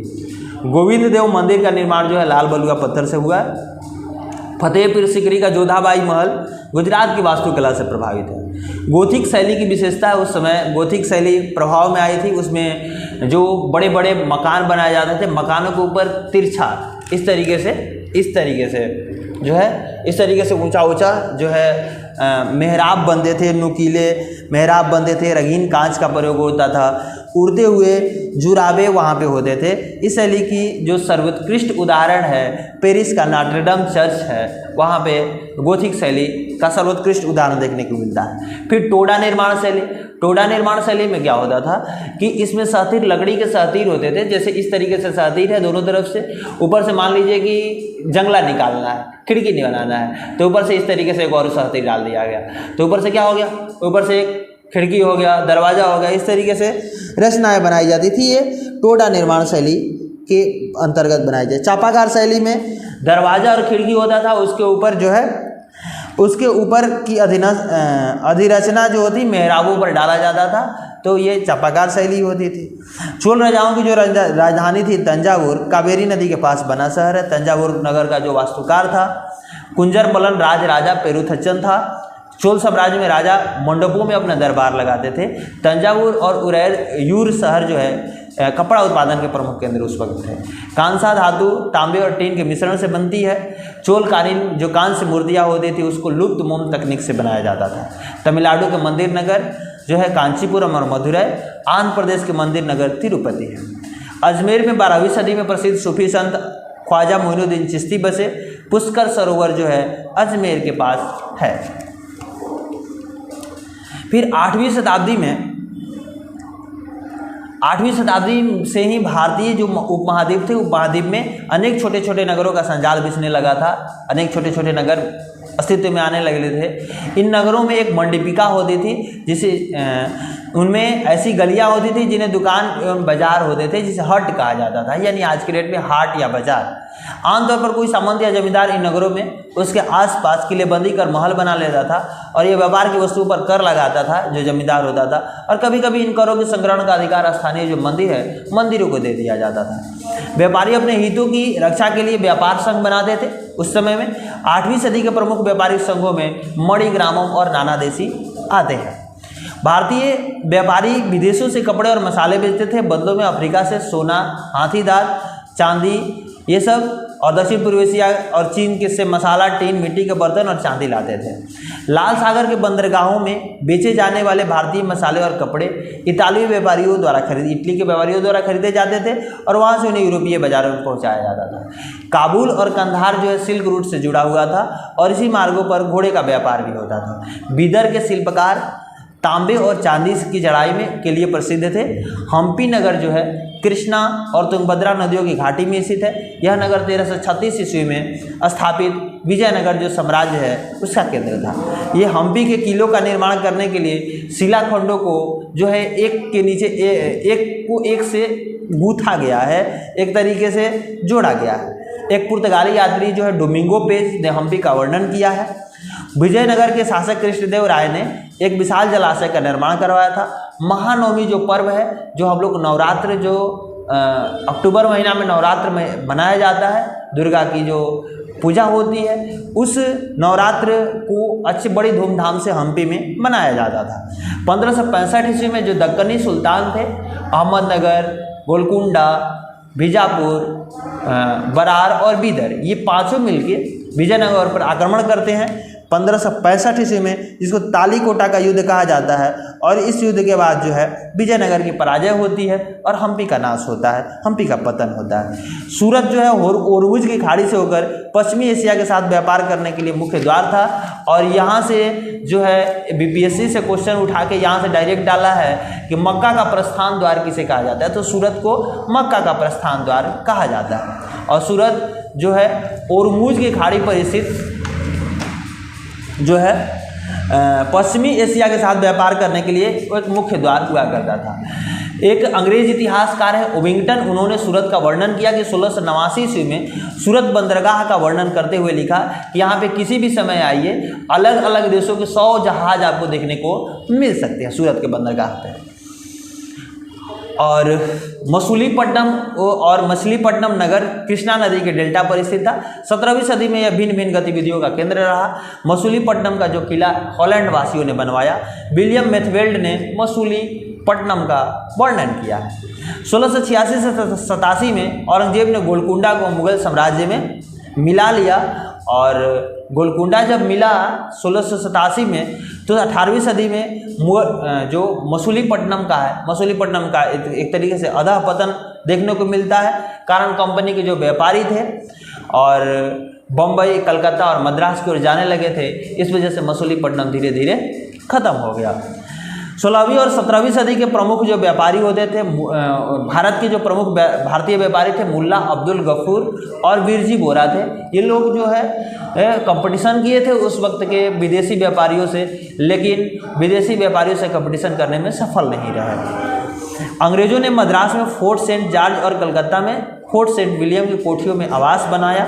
पुर्तगाली जो नाविक थे वास्को डी गामा अटलांटिक महासागर के साथ साथ यात्रा करते हुए केप ऑफ गुड होप यानी केप ऑफ गुड होप से निकलकर हिंद महासागर को पार करके 1498 ईस्वी में भारत पहुंचे थे। उसके अगले वर्ष लिस्बन लौट गए। समुद्री यात्रा के दौरान कई सारी हानि हुई थी उनको, किसको? वास्को डी गामा को। तो वास्को डी गामा जो है दूर जहाज नष्ट हो गया था उसका। 170 व्यक्ति में से 54 को व्यक्ति जिंदा रह गया था। फिर भी इतनी ज़्यादा जो है उसको एक तरीके से लाभ मिला, उसके आने से 60 गुना से अधिक फायदा हुआ था। इस वजह से वहाँ के यूरोप के जो लोग थे, यूरोप के लोग इससे प्रभावित हुए और भारत की तरफ अपना रुख किए, भारत से व्यापार करने की शुरुआत की। मध्य युग में इस उपमहाद्वीप के बड़े हिस्से में समान वर्ण के नियमानुसार पहले से समाज जो था वर्ण के नियमानुसार से पहले से ही विभाजित था। ब्राह्मणों द्वारा सुझाए गए जो नियम थे बड़े बड़े राज्यों के राजाओं द्वारा स्वीकार कर लिए गए थे। इसके अलावा दूसरे तरह का समाज भी उस समय मौजूद था। जो ये इन नियमों और कर्मकांडों को नहीं मानता था उसे जनजाति कहा जाता था। जनजाति जो समूह होते थे संयुक्त रूप से भूमि और चारागाहों पर नियंत्रण इनका होता था और ये अपने खुद के बनाए नियमों के अनुसार जो है परिवारों के बीच इनका बंटवारा करते थे। कभी कभी जाति आधारित जो शक्तिशाली समाज और जनजातियों के बीच टकराव भी होता था, लेकिन ये दोनों समाज अपनी विविध किस्म की ज़रूरतों के लिए एक दूसरे पर निर्भर भी रहते थे। पंजाब में खोखर जो जनजाति है 13वीं और 14वीं सदी के दौरान बहुत प्रभावशाली थी। यहाँ बाद में गखर लोग ज़्यादा महत्वपूर्ण हो गए।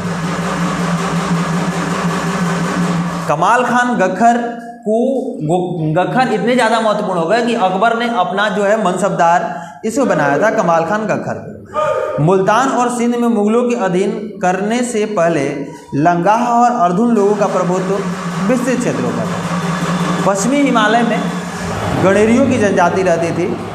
भारतीय महाद्वीप के उत्तर पूर्वी भागों पर नागा, अहोम और कई दूसरी जनजातियों का पूरी तरह प्रभुत्व था। 12वीं सदी में बिहार तथा झारखंड के कई इलाकों में चेर का उदय हो चुका था और 1591 में अकबर के सेनापति मान सिंह ने चेर लोगों पर हमला किया था और उसे परास्त किया था। लेकिन चेर लोगों पर पूरी तरह अधीन नहीं बनाया गया था चेर लोगों को। औरंगजेब के समय में चेर लोगों को अधीन बनाया गया। इस क्षेत्र में रहने वाली महत्वपूर्ण जनजातियाँ मुंडा और संथाल थी।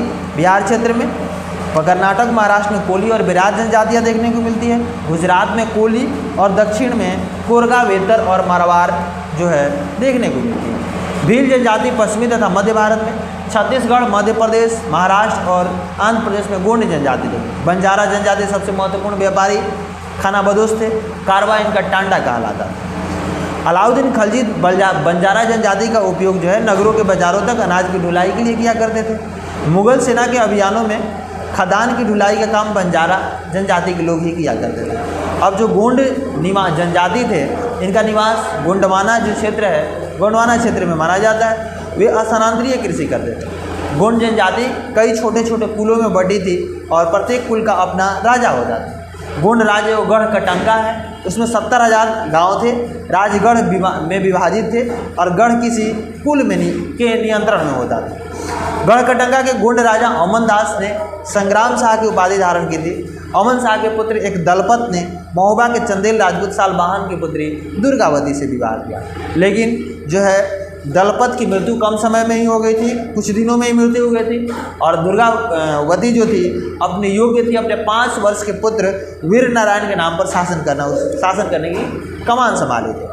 1565 में आसिफ खान के नेतृत्व में मुगल सेनाओं ने गढ़ कटंगा पर हमला किया, जिसका दुर्गावती ने जो है जमकर सामना किया। अहोम जनजाति भी धीरे धीरे देखने को मिलती है। ये म्यांमार के प्रदेशों से उत्तर पूर्वी भारत में आई थी। ये लोग म्यांमार से आकर 13वीं सदी में ब्रह्मपुत्र घाटी में बसे थे। 1523 में चुटिया और 1581 में कोच हाजों के राज्यों का विलय हुआ था। 1530 के दशक में आग्नेयास्त्रों का इस्तेमाल अहोम जनजाति के लोगों ने किया। 1660 तक बारूद और तोप निर्माण करना में ये दक्ष हो गए। 1662 में मीर जुमला के नेतृत्व में अहोम राज्य पर हमला किया। जबरन काम करने वाले जो अहोम होते थे उनको पाइक कहा जाता था। अहोम समाज कुल में विभाजित था, जिसे खेल कहा जाता था। शिव सिंह के नेतृत्व में, शिव सिंह अहोम के एक प्रसिद्ध राजा हुए, जिनके नेतृत्व में इनके काल में हिंदू धर्म वहाँ का प्रमुख धर्म बन के रहा। बुरुंजी अहोमों की एक ऐतिहासिक कृति है जो अहोम भाषा में लिखी गई। बाद में असमिया में इसका रूपांतरण किया गया। इतिहास के सबसे प्रसिद्ध पशुचारी और शिकारी संग्राहक जनजाति मंगोलों की थी, जो मध्य एशिया के पास घास के जो मैदान है स्टेपी वहाँ पे बसे हुए। 1200 में चंगेज खान ने मंगोलों और तुर्की जनजातियों में एकता पैदा करके एक शक्तिशाली सैन्य बल में बदल डाला। चंगेज खान की जो मृत्यु है 1227 ईस्वी में देखने को मिली। फिर जो गोंड राज्य होते थे, गोंड राज्य जो होते थे गढ़ में बढ़ते थे, गढ़ कुल में, और कुल जो होते थे 84 में, और 84 बरहोत में विभाजित होते थे। 7वीं से 9वीं सदी के बीच धार्मिक आंदोलन का नेतृत्व अकबर और अलवार और अब धार्मिक आंदोलन के बारे में समझना है। अलवार और नैनार संतों ने किया। अलवार जो थे वैष्णव संत थे, नैनार शिव संत हुआ करते थे। ये बौद्ध और जैन के कटु आलोचक थे और शिव और विष्णु के प्रति सच्चे प्रेम को मुक्ति का मार्ग बताते थे। अलवार जो 63 वो नैनार संत थे और उनमें जो प्रमुख है अपार हैं, शंबंदर हैं, सुंदरार, मणिक व सागर, ये सारे नैनार संत हैं। नैनार के जो गीतों का संकलन है तेवरम या तिरुवाचिकम में संकलित है। अलवार जो संत थे ये वैष्णु संत थे। ये संतों की संख्या 12 बताई गई है।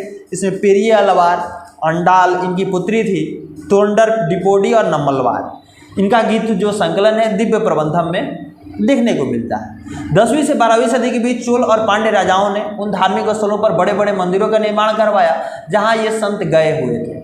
वहाँ पे बड़े बड़े संत कवियों की नई यात्रा की थी। वहाँ पे चोल और पांड्य वंश के राजाओं ने बड़े बड़े मंदिरों का निर्माण करवाया। सर्वाधिक प्रभावशाली दार्शनिक शंकराचार्य थे शंकराचार्य का जन्म 8वीं सदी में केरल में हुआ था। ये अद्वैतवाद के समर्थक हैं। उनके अनुसार जो है आत्मा और परमात्मा दोनों एक ही थी। उनके अनुसार ब्रह्मा परम तत्व है और निर्गुण और निराकार है। उपदेश उन्होंने क्या दिया? संसार का परित्याग करना, संन्यास लीजिए, ब्रह्मा की सही प्रकृति को समझना, मोक्ष प्राप्त करने के लिए ज्ञान का मार्ग अपनाना, ये उनका उपदेश रहा था। और मुख्य बात यही जानना है कि केरल में उनका जन्म हुआ था, 8वीं शताब्दी में हुआ था। और जो है ये अद्वैतवाद के समर्थक हैं। ये आत्मा और परमात्मा में कोई विभेद नहीं मानते। वो कहते थे कि आत्मा और परमात्मा एक ही है, दोनों एक ही है। उपदेश संसार का परित्याग करना, संन्यास लेना, ब्रह्मा की सही प्रकृति को समझना, मोक्ष प्राप्त करने के लिए ज्ञान का मार्ग अपनाना, यह इनका उपदेश था। रामानुज का जन्म 11वीं सदी में तमिलनाडु में देखने को मिलता है। ये विष्णु भक्त अलवार सैनो जो संत थे उनसे ये प्रभावित थे। मोक्ष प्राप्त करने के लिए इन्होंने विष्णु के प्रति अनन्य भक्ति का भाव बताया कि अनन्य भक्ति कीजिए विष्णु से और आपको मोक्ष प्राप्ति होगी। ये विशिष्ट द्वैत, विशिष्टता द्वैत के सिद्धांत को प्रतिपादन किए। उनके अनुसार आत्मा और परमात्मा जो है, आत्मा परमात्मा से जुड़ने के बाद भी एक अलग अस्तित्व में एक अलग सत्ता बनाए रखती है। ये विशिष्टता द्वैत का सिद्धांत है। ये रामानुजाचार्य जो है उनके द्वारा ये प्रतिपादन किया गया। रामानुज का सिद्धांत परवर्ती काल में उत्तरी भारत में विकसित हुआ। वीर शैव आंदोलन फिर कर्नाटक में देखने को मिलता है। बसवन्ना, अल्लमा प्रभु, अकमहादेवी ये जो थे ये 12वीं सदी में शुरुआत आंदोलन की हुई थी कर्नाटक में। विचार था व्यक्तियों की समानता, जाति और नारी के प्रति व्यवहार के बारे में ब्राह्मणवादी विचारधारा के विरुद्ध तर्क दिए गए थे बसवन्ना आंदोलन में। कर्मकांड और मूर्ति पूजा के ये लोग विरोधी थे। महाराष्ट्र के ज्ञानेश्वर, नामदेव, एकनाथ और तुकाराम जैसे वैष्णव संत थे। ये भगवान विठल के उपासक थे। 13वीं से 17वीं सदी में इनका महाराष्ट्र में ये सारे संतों को देखने को मिलता है। वारकरी संप्रदाय भी देखने का वर्णन, भगवान विठल के उपासक थे। ये पंढरपुर की वार्षिक तीर्थ यात्रा पर जोर देते थे। सखूभाई चोखा मेठा का परिवार महाराष्ट्र के संत थे और कर्मकांड और पवित्रता के ढोंग का विरोध ये करते थे। संन्यास को ठुकराया, असली भक्ति बताया कि दूसरों का दुख बांटना है। और गुजराती संत थे, गुजराती संत नरसिंह मेहता, उन्होंने भी यही कहा कि वैष्णव जन तो तेने कहिए पीर पराई जाने रहे, यानी वैष्णव के जन उन्हीं को कहा जाए जो दूसरे की कष्ट को समझ सके। नाथपंथी सिद्धि योगी संप्रदाय ने धर्म के कर्मकांडों और समाज व्यवस्था की आलोचना की, संसार परित्याग करने का समर्थन किया। उनके अनुसार निराकार परम सत्य का चिंतन मनन और उनके साथ एक हो जाने की अनुभूति ही मोक्ष है का मार्ग है। इसके लिए योगासन, प्राणायाम और चिंतन मनन पर बल दिया गया है। सूफी मुसलमान रहस्यवादी थे। वे धर्म के बाहरी आडंबरों का स्वीकार करते हुए ईश्वर के प्रति प्रेम और भक्ति तथा सभी मनुष्यों के प्रति दया भाव रखने पर बल देते थे। इस्लाम ने एकेश्वरवाद का प्रचार किया। इस्लामिक धार्मिक जो कानून है उसको शरिया कहा जाता है। सूफियों ने मुस्लिम धार्मिक विद्वानों तथा निर्धारित कर्मकांड और आचार संहिता को बहुत कुछ अस्वीकार किया है। मध्य एशिया के महान सूफी संत जो हैं गज्जाली, रूमी और सादी का वर्णन आता है, मध्य एशिया के हैं। कश्मीर में 15वीं से 16वीं सदी में सूफीवाद के ऋषि पंथ का जो है उदय होता है और ऋषि पंथ की जो स्थापना है वो शेख नूरुद्दीन अली ने किया था। ये कश्मीर में नंद ऋषि इनका भी नाम आता है। चिश्ती सिलसिला अजमेर में ख्वाजा मोइनुद्दीन चिश्ती, दिल्ली में कुतुबुद्दीन बख्तियार काकी, निजामुद्दीन औलिया, पंजाब में बाबा फरीद और गुलबर्ग में बंदान वाजगी सुदराज, ये चिश्ती सिलसिला के प्रमुख संत हुआ करते थे। सूफी संत जो खानकाहों में बैठक का आयोजन करते थे। जलालुद्दीन रूमी 13वीं सदी का महान सूफी शायर था, वह ईरान का रहने वाला था। तो रूमी, सादी और गज्जाली ये पश्चिमी एशिया के जो है संत है। उत्तर भारत में अब धार्मिक बदलाव जो है, उत्तर भारत में किस तरह से धार्मिक बदलाव हुआ उसको समझना है और उसके बारे में देखना है। 13वीं सदी के बाद उत्तरी भारत में भक्ति आंदोलन की शुरुआत हुई। एक ऐसा समय था जब इस्लाम धर्म, ब्राह्मणवादी हिंदू धर्म, सूफी मत, भक्ति की विभिन्न धाराओं ने एक दूसरे, नाथपंथियों, सिद्धों और योगियों ने परस्पर एक दूसरे को प्रभावित किया। कबीर और गुरु नानक ने भी सभी आडंबरपूर्ण रूढ़िवादी धर्मों को अस्वीकार किया। तुलसीदास की रचना उसी वक्त जो है 13वीं सदी में रामचरितमानस के रूप में अवधी भाषा में लिखी गई। सूरदास श्री कृष्ण के भक्त थे। उनकी रचना सूर सागर, सूर सरावली और जो है साहित्य लहरी है। असम के शंकरदेव थे जो सूरदास के समकालीन थे। विष्णु भक्ति पर यह बल दिए 15वीं सदी में। नामधर पद्धति की शुरुआत ये शंकरदेव ही किए थे। मीराबाई एक राजपूत राजकुमारी थी जिनका विवाह 16वीं सदी में मेवाड़ के राजसी घराने में हुआ था। मीराबाई रविदास की अनुयायी बनी। शंकरदेव की जो शिक्षाएं थी भगवत गीता और भागवत पुराण पर आधारित थी। उनकी रचना कीर्तन घोष है, यह असम के हैं। बंगाल के जयदेव ने संस्कृत में गीत गोविंद की रचना की जिसमें हर गीत को एक विशेष राग और ताल से गाया गया है। कबीर संभवतः 15वीं से 16वीं सदी में हुए थे। उनका पालन पोषण बनारस में एक जुलाहा परिवार में हुआ था। उनके कुछ भजन जो हैं गुरु ग्रंथ साहिब में, पंचवाड़ी में और बीजक में संग्रहित है। कबीर के उपदेशों में हिंदू और इस्लाम दोनों धर्मों के आडंबरपूर्ण पूजा का मजाक उड़ाया गया है। निराकार परमेश्वर में ये विश्वास करते थे। गुरु नानक का जो जन्म है तलवंडी में हुआ था। ये करतारपुर में एक केंद्र की स्थापना किए। उनके अनुयायी जो हैं एक साझी रसोई में खाना खाते थे जिसे लंगर कहा जाता था। उपासना और धार्मिक स्थलों के लिए एक जगह होती थी जिसे धर्मशाल कहा जाता था। बाद में वही धर्मशाल गुरुद्वारा कहलाने लगा। 1539 में लहड़ा को अपना जो है उत्तराधिकारी इन्होंने चुना गुरु नानक ने, और ये लहड़ा ही है गुरु अंगद कहलाए। गुरु अंगद ने गुरु नानक की रचनाओं का संग्रह किया। यह संग्रह गुरुमुखी लिपि में किया गया। गुरु नानक के 3 उत्तराधिकारियों ने अपनी रचनाएं नानक के नाम से लिखी, जिसको गुरु अर्जुन ने 1604 में संग्रह किया। 1604 में गुरु अर्जुन संग्रह किए। गुरु अंगद के बाद के जो 3 गुरु थे उन्होंने अपनी जो रचनाएं की गुरु नानक के नाम से, उसका संग्रह 1604 में किया गया। गुरु जो अर्जुन दे जा रहा 1706 में इस संग्रह को गुरु तेग बहादुर के पुत्र और उत्तराधिकारी जो थे गुरु गोविंद सिंह ने प्रमाणित किया, और यही जो संग्रह है आज के डेट में गुरु ग्रंथ साहब यानी सिखों का पवित्र ग्रंथ के नाम से जाना जाता है। जहांगीर ने 1606 में गुरु अर्जुन को मृत्युदंड देने का फैसला दिया था, और 1699 में गुरु गोविंद सिंह ने खालसा पंथ की स्थापना की। इसके बाद सिख समुदाय एक राजनीतिक सत्ता बना। खालसा पंथ की स्थापना के बाद नाम इसमें गुरु नानक ने अपने उपदेश के सार को व्यक्त करने के लिए 3 शब्दों का प्रयोग किया, नाम, दान और स्नान। नाम का मतलब उपासना, दान का मतलब दूसरों का भला करना, स्नान का मतलब आचार विचार की पवित्रता। 16वीं सदी में यूरोप में भी धार्मिक परिवर्तन देखने को मिला था। इस राज्य समय ईसाई धर्म में अनेक परिवर्तन हुए। धार्मिक परिवर्तन लाने वाले प्रमुख व्यक्ति थे मार्टिन लूथर किंग। लूथर ने बाइबिल का जर्मन भाषा में अनुवाद किया। प्रोटेस्टेंट ईसाई संप्रदाय का उद्भव लूथर की शिक्षा से हुआ था, और वे कैथोलिक चर्च के विरोधी थे। कौन? Martin Luther. क्षेत्रीय संस्कृतियों का निर्माण हुआ। क्षेत्रीय संस्कृतियाँ जो होती है जटिल प्रक्रिया से विकसित होती है। इन प्रक्रियाओं के तहत स्थानीय परंपरा और उपमहाद्वीप के अन्य भागों के विचारों के आदान प्रदान ने एक दूसरे को संपन्न बनाया। केरल राज्य में चेर राज्य था। केरल में चेर राजवंश था जहाँ मलयालम भाषा बोली जाती थी। लीला तिलकम व्याकरण और काव्यशास्त्र विषयक है जो मणि प्रवालम शैली में लिखा हुआ है। लीला तिलकम क्या है? व्याकरण और काव्यशास्त्र पर लिखा हुआ बुक है, और जो मणि प्रवालम शैली में लिखा हुआ है। मणि प्रवालम का शाब्दिक अर्थ हीरा और मूंगा है। 12वीं सदी में गंग वंश के राजा अनंत वर्मन ने पुरी में जगन्नाथ का मंदिर बनाने का निश्चय किया था। 1230 में अनंग भीम तृतीय ने अपना राज्य जगन्नाथ को अर्पित किया और स्वयं को जगन्नाथ का नियुक्त किया। कथक जो है नृत्य शैली है, उत्तर भारत के अनेक भागों से जुड़ी है। कथक शब्द कथा से निकला है। कथक मूल रूप से उत्तर भारत के मंदिरों में कथा सुनाने वाली एक जाति हुआ करती थी।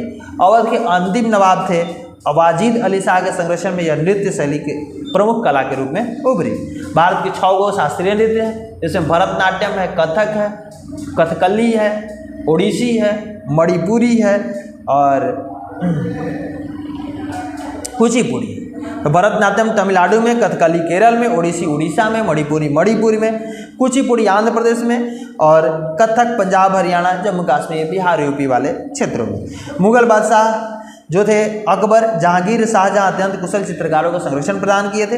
हिमाचल प्रदेश में लघु चित्र कला की बसुहली शैली का विकास देखने को मिलता है। भानुदत्त की पुस्तक है रसमंजरी, उसका जो बसुहली शैली में उसे चित्रित किया गया है। नादिर शाह का आक्रमण 1739 में है और हिमालय क्षेत्र में चित्रकला की कांगड़ा शैली विकसित हुई थी। कांगड़ा की विशेषता ठंडे नीले और हरे रंगों सहित कोमल रंगों का प्रयोग और विषयों का काव्यात्मक निरूपण किया जाता था। कांगड़ा शैली। बंगाली जो है संस्कृत से निकली भाषा है। 7वीं सदी में चीनी यात्री ह्वेन-सांग जो था, ह्वेन-सांग ने बंगाल में सर्वत्र संस्कृत से संबंधित भाषाओं का प्रयोग हो रहा था इसका वर्णन किया। 8वीं सदी में बंगाल पर पाल शासकों का उद्भव हुआ। 14वीं से 16वीं सदी में बंगाल पर मुसलमानों का शासन हुआ। 1586 में अकबर द्वारा जीतकर इसे मुगल सूबा बनाया गया। उस समय प्रशासन की भाषा फारसी रही। बंगाल का विकास जो है प्रारंभ हुआ बंगाली का। बंगाल के प्रारंभिक साहित्य को दो भागों में बांटा जाता है, एक संस्कृत की श्रेणी, एक स्वतंत्र श्रेणी। संस्कृत की श्रेणी के अंतर्गत मंगल काव्य और चैतन्य देव की जीवनियाँ शामिल है। स्वतंत्र श्रेणी में मैनामती की धर्म ठाकुर की पूजा से संबंधित कहानी, परिकथाएं, लोक कथाएं और गाथा गीत शामिल है। रानी मैनामती जो थी अपने पुत्र गोविंद चंद्र को संन्यास मार्ग अपनाने के लिए प्रोत्साहित की थी। धर्म ठाकुर एक लोकप्रिय देव हैं जिनकी पूजा एक पत्थर या काठ की मूर्ति के रूप में की जाती है। बंगाल मुगलों की बंगाल पर नियंत्रण कर कर ढाका में अपनी राजधानी स्थापित की थी। बंगाल में 15वीं सदी के बाद मंदिर बनाने का दौर जोरों पर रहा। बृहद धर्म पुराण में बंगाली ब्राह्मणों के लिए कुछ खास किस्म के मछलियों को खाने का अनुमति मिला है। और 18वीं सदी में नए राजनीतिक गठन हो रहे थे, उनके बारे में समझेंगे थोड़ा सा।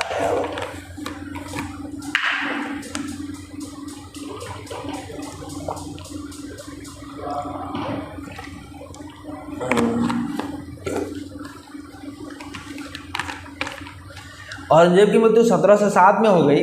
पानीपत का युद्ध हुआ था 1761 में। और मुगल साम्राज्य के पतन हो गए थे कई कारणों से। औरंगजेब जो था दक्कनी सुल्तानों से लड़ाई में जो है उलझा रहा। इस वजह से सेना का भी ह्रास हुआ, धन का भी ह्रास हुआ, ये सारे वजह भी थे। सूबेदारों का राजस्व और सैन्य प्रशासन पर नियंत्रण हो गया था। राजधानी में पहुंचने वाले राजस्व, इनकी वजह से राजधानी में जो राजस्व पहुंच रहा था वो कम पहुंच रहा था। जमींदारों तथा किसानों के कई सारे जगह विद्रोह हो रहे थे। इसी आर्थिक और राजनीतिक संकट के बीच ईरान के शासक जो था नादिर शाह 1739 में आक्रमण करता है और संपूर्ण नगर पर लूट, बड़ी भारी मात्रा में धन दौलत यहाँ से ले गया। नादिर शाह के आक्रमण के बाद अफगान शासक का नाम है अहमद शाह अब्दाली के आक्रमण को तांता लगा रहा। ये 1748 से 61 के बीच 5 बार उत्तरी भारत पर आक्रमण किया और लूटपाट मचाई। नादिर शाह द्वारा लूटा गया जो धन था 60 लाख रुपए, कई हजार सोने के सिक्के, 1 करोड़ रुपए के सोने के बर्तन, 50 करोड़ रुपए के गहने, तख्ते ताउसी, ये सब नादिर शाह लूट के ले गया था यहाँ से। फर्रुखसियर 1713 से 1719 ईस्वी, आलमगीर दे दिए 1754 ईस्वी से 55। इस समय में इनकी हत्या हुई थी अभिजात वर्ग ईरानियों और तुरानियों द्वारा। अहमद शाह और शाह आलम द्वितीय को अंधा कर दिया गया था। ये मुगल बादशाह थे और इनकी वजह से 18वीं सदी के राज्यों को 3 समूह में बांट के देखा जा सकता है। अवध, बंगाल और हैदराबाद जैसे राज्य थे जो बहुत शक्तिशाली थे और उनके जो शासक थे जो नियंत्रण कर रहे थे वो मुगलों से अपना जो है नाता नहीं तोड़े थे। एक ऐसे राज्य थे जो मुगलों के पुराने शासनकाल में वतन जागीरों के रूप में काफ़ी स्वतंत्र थे, जैसे राजपूत प्रदेश। और मराठों, सिखों और जाटों के ऐसे राज्य थे जो है मुगलों से सत्ता लड़ के छीन के अपनी स्वतंत्रता प्राप्त किया था। ये 3 प्रकार के। अवध के जो संस्थापक था वो सआदत खान, बंगाल का मुर्शिद कुली खान, और जो हैदराबाद का संस्थापक जो है वो आसफ जाह था। आसफ जाह और मुर्शिद कुली खान जो थे 7000 जात का दर्जा इनको मिला था। सआदत खान को 6000 जात का दर्जा। फर्रुखसियर के दरबार में आसफ जाह यानी हैदराबाद का जो संस्थापक है वो अत्यंत शक्तिशाली सदस्य था। 1720 से 22 के मध्य दक्कन प्रांत का सूबेदार होने की वजह से उसने उस क्षेत्र की सत्ता हथियाई और उस क्षेत्र का वास्तविक शासक बना आसफ जाह। हैदराबाद राज पश्चिम की ओर मराठों के विरुद्ध युद्ध और पठारी क्षेत्रों के विरुद्ध तेलुगु सेना नायकों के साथ युद्ध करने में सदा संलग्न रहता था। सआदत खान जो थे 1722 में अवध के नवाब सूबेदार उनको नियुक्त किया गया। अवध की सूबेदारी, दीवानी और फौजदारी सब इन्होंने एक साथ ली। इसने मुगलों द्वारा नियुक्त अधिकारियों की संख्या में कटौती की। मुर्शिद कुली खान बंगाल के नवाब थे, इन्होंने भी जो है सूबेदार के प्रतिनियुक्त किया। अलीवर्दी खान के शासनकाल में जो बंगाल में राज्य और साहूकारों के बीच घनिष्ठ संबंध देखने को मिलते हैं, उसके समय में जगत सेठ अत्यंत समृद्धशाली हो गया था। इजारेदारी जो प्रथा है इसके द्वारा अवध, बंगाल और हैदराबाद में राजस्व वसूली किया गया। मेवाड़ एक ऐसा राजपूत राज था जिसने मुगलों सेना की चुनौती दी। 1572 में राणा प्रताप मेवाड़ की गद्दी पर बैठे। जोधपुर के राजा अजीत सिंह को गुजरात की सूबेदारी मिली। अंबर के सवाई राजा जयसिंह को मालवा की सूबेदारी मिली थी। जहांगीर शाह ने 1713 में इन राजाओं के पदों का नवीकरण किया था और जोधपुर ने नागौर को जीता था। अंबर ने बूंदी के बड़े हिस्से पर कब्जा किया था। जयसिंह को 1722 में आगरा की सूबेदारी दी गई। अंबर के शासक जो जयसिंह थे उन्होंने दिल्ली में, जयपुर में, उज्जैन में, वाराणसी में, मथुरा में इन्होंने खगोलीय वेधशालाओं का निर्माण करवाया था। 5 जगह है, दिल्ली, जयपुर, उज्जैन, मथुरा और वाराणसी। खगोलीय वेधशाला का निर्माण करा। मेहरानगढ़ का किला जो है वो जोधपुर में ही स्थित है। 1708 में गुरु गोविंद सिंह की मृत्यु हुई। इसके बाद बंदा बहादुर के नेतृत्व में खालसा ने मुगल सत्ता के खिलाफ विद्रोह किया। गुरु नानक और गुरु गोविंद सिंह के नाम पर सिक्के गढ़े गए। 1715 में बंदा बहादुर की बंदी बनाया गया। 1716 में हत्या हुई। जत्था और मिसलों की संयुक्त सेना जो खालसा कहलाई। सामूहिक निर्णय को गुरुमता कहा जाता था। और सिखों ने राखी व्यवस्था शुरू की थी, जिसमें किसानों से उनकी उपज का 20% कर के रूप में लिया जाता था और बदले में संरक्षण दिया जाता। अहमद शाह अब्दाली का सफल विरोध जो है खालसा द्वारा किया गया। महाराजा रणजीत सिंह ने 1799 में लाहौर को अपनी राजधानी बनाया था। शिवाजी का जो शासन है 1627 से 1680 के बीच, इनकी मृत्यु के पश्चात मराठा राज्य में प्रभावी शक्ति चित्पावन ब्राह्मणों के परिवार के हाथ में रही थी। ये पेशवा के रूप में सेवा करते रहे। पेशवा जो होते थे प्रधानमंत्री होते थे। राजधानी पुणे थी और जन्म 1630 ईस्वी में शिवाजी का। पिताजी का नाम शाहजी भोसले, माता का नाम जीजाबाई। अभिभावक जो थे कोंडदेव थे। प्रथम विजय इनको जावली पर प्राप्त हुआ था और मालवा का जो पठार है वहाँ के मुखिया बने थे। गुरिल्ला युद्ध कला का प्रयोग इन्होंने शिवाजी ने किया था। और जो राजस्व प्रणाली चौथ और सरदेशमुखी थी। चौथ के अनुसार जो है 25% टैक्स लिया जाता था जमींदारों से, और सरदेशमुखी में दक्कन में मुख्य राजस्व संग्रहकर्ता को भू राजस्व का 9 से 10% देना होता था। 1737 में दिल्ली पर धावा बोलने के बाद मराठा प्रभुत्व की जो सीमाएं हैं उत्तर में राजस्थान और पंजाब, पूर्व में बंगाल और उड़ीसा, दक्षिण में कर्नाटक, तमिल और तेलुगु प्रदेश, तो बड़े बड़े साम्राज्य का विकास हुआ। 1761 में पानीपत का तीसरा युद्ध हुआ, जिसमें मराठा और अहमद शाह अब्दाली के बीच युद्ध हुआ। बाजीराव प्रथम बाजीराव बल्लाल के नाम से भी जाने जाते हैं। इनके पिता बालाजी विश्वनाथ थे। इनको विंध्य के पार यानी विंध्याचल पर्वत के पार राज्य के विस्तार का श्रेय जाता है। तो मराठा सरदार थे। मराठा सरदार सिंधिया, गायकवाड़ और भोसले थे। उज्जैन सिंधिया के संरक्षण में था। इंदौर होलकर के आश्रय में था। जाटों ने 17वीं और 18वीं सदी में अपनी सत्ता सुदृढ़ की। जाट नेता चूड़ामन के नेतृत्व में दिल्ली के पश्चिम स्थित क्षेत्रों पर नियंत्रण किया गया। जाटों की शक्ति सूरजमल के समय में पराकाष्ठा पर पहुंची। इसने 1756 से 63 के दौरान भरतपुर जाट राज्य को संगठित किया। सूरजमल भरतपुर का प्रसिद्ध लोहागढ़ का किला सूरजमल ने बनवाया और दीघ में बाघ महल का निर्माण जाटों ने करवाया था। ये जो है ये इतिहास क्लास 7th का इतिहास है और एग्जाम की दृष्टि से बहुत ज़्यादा महत्वपूर्ण है, जिसको आप लोगों को देखना चाहिए, समझना चाहिए। ये बहुत ज़्यादा महत्वपूर्ण है।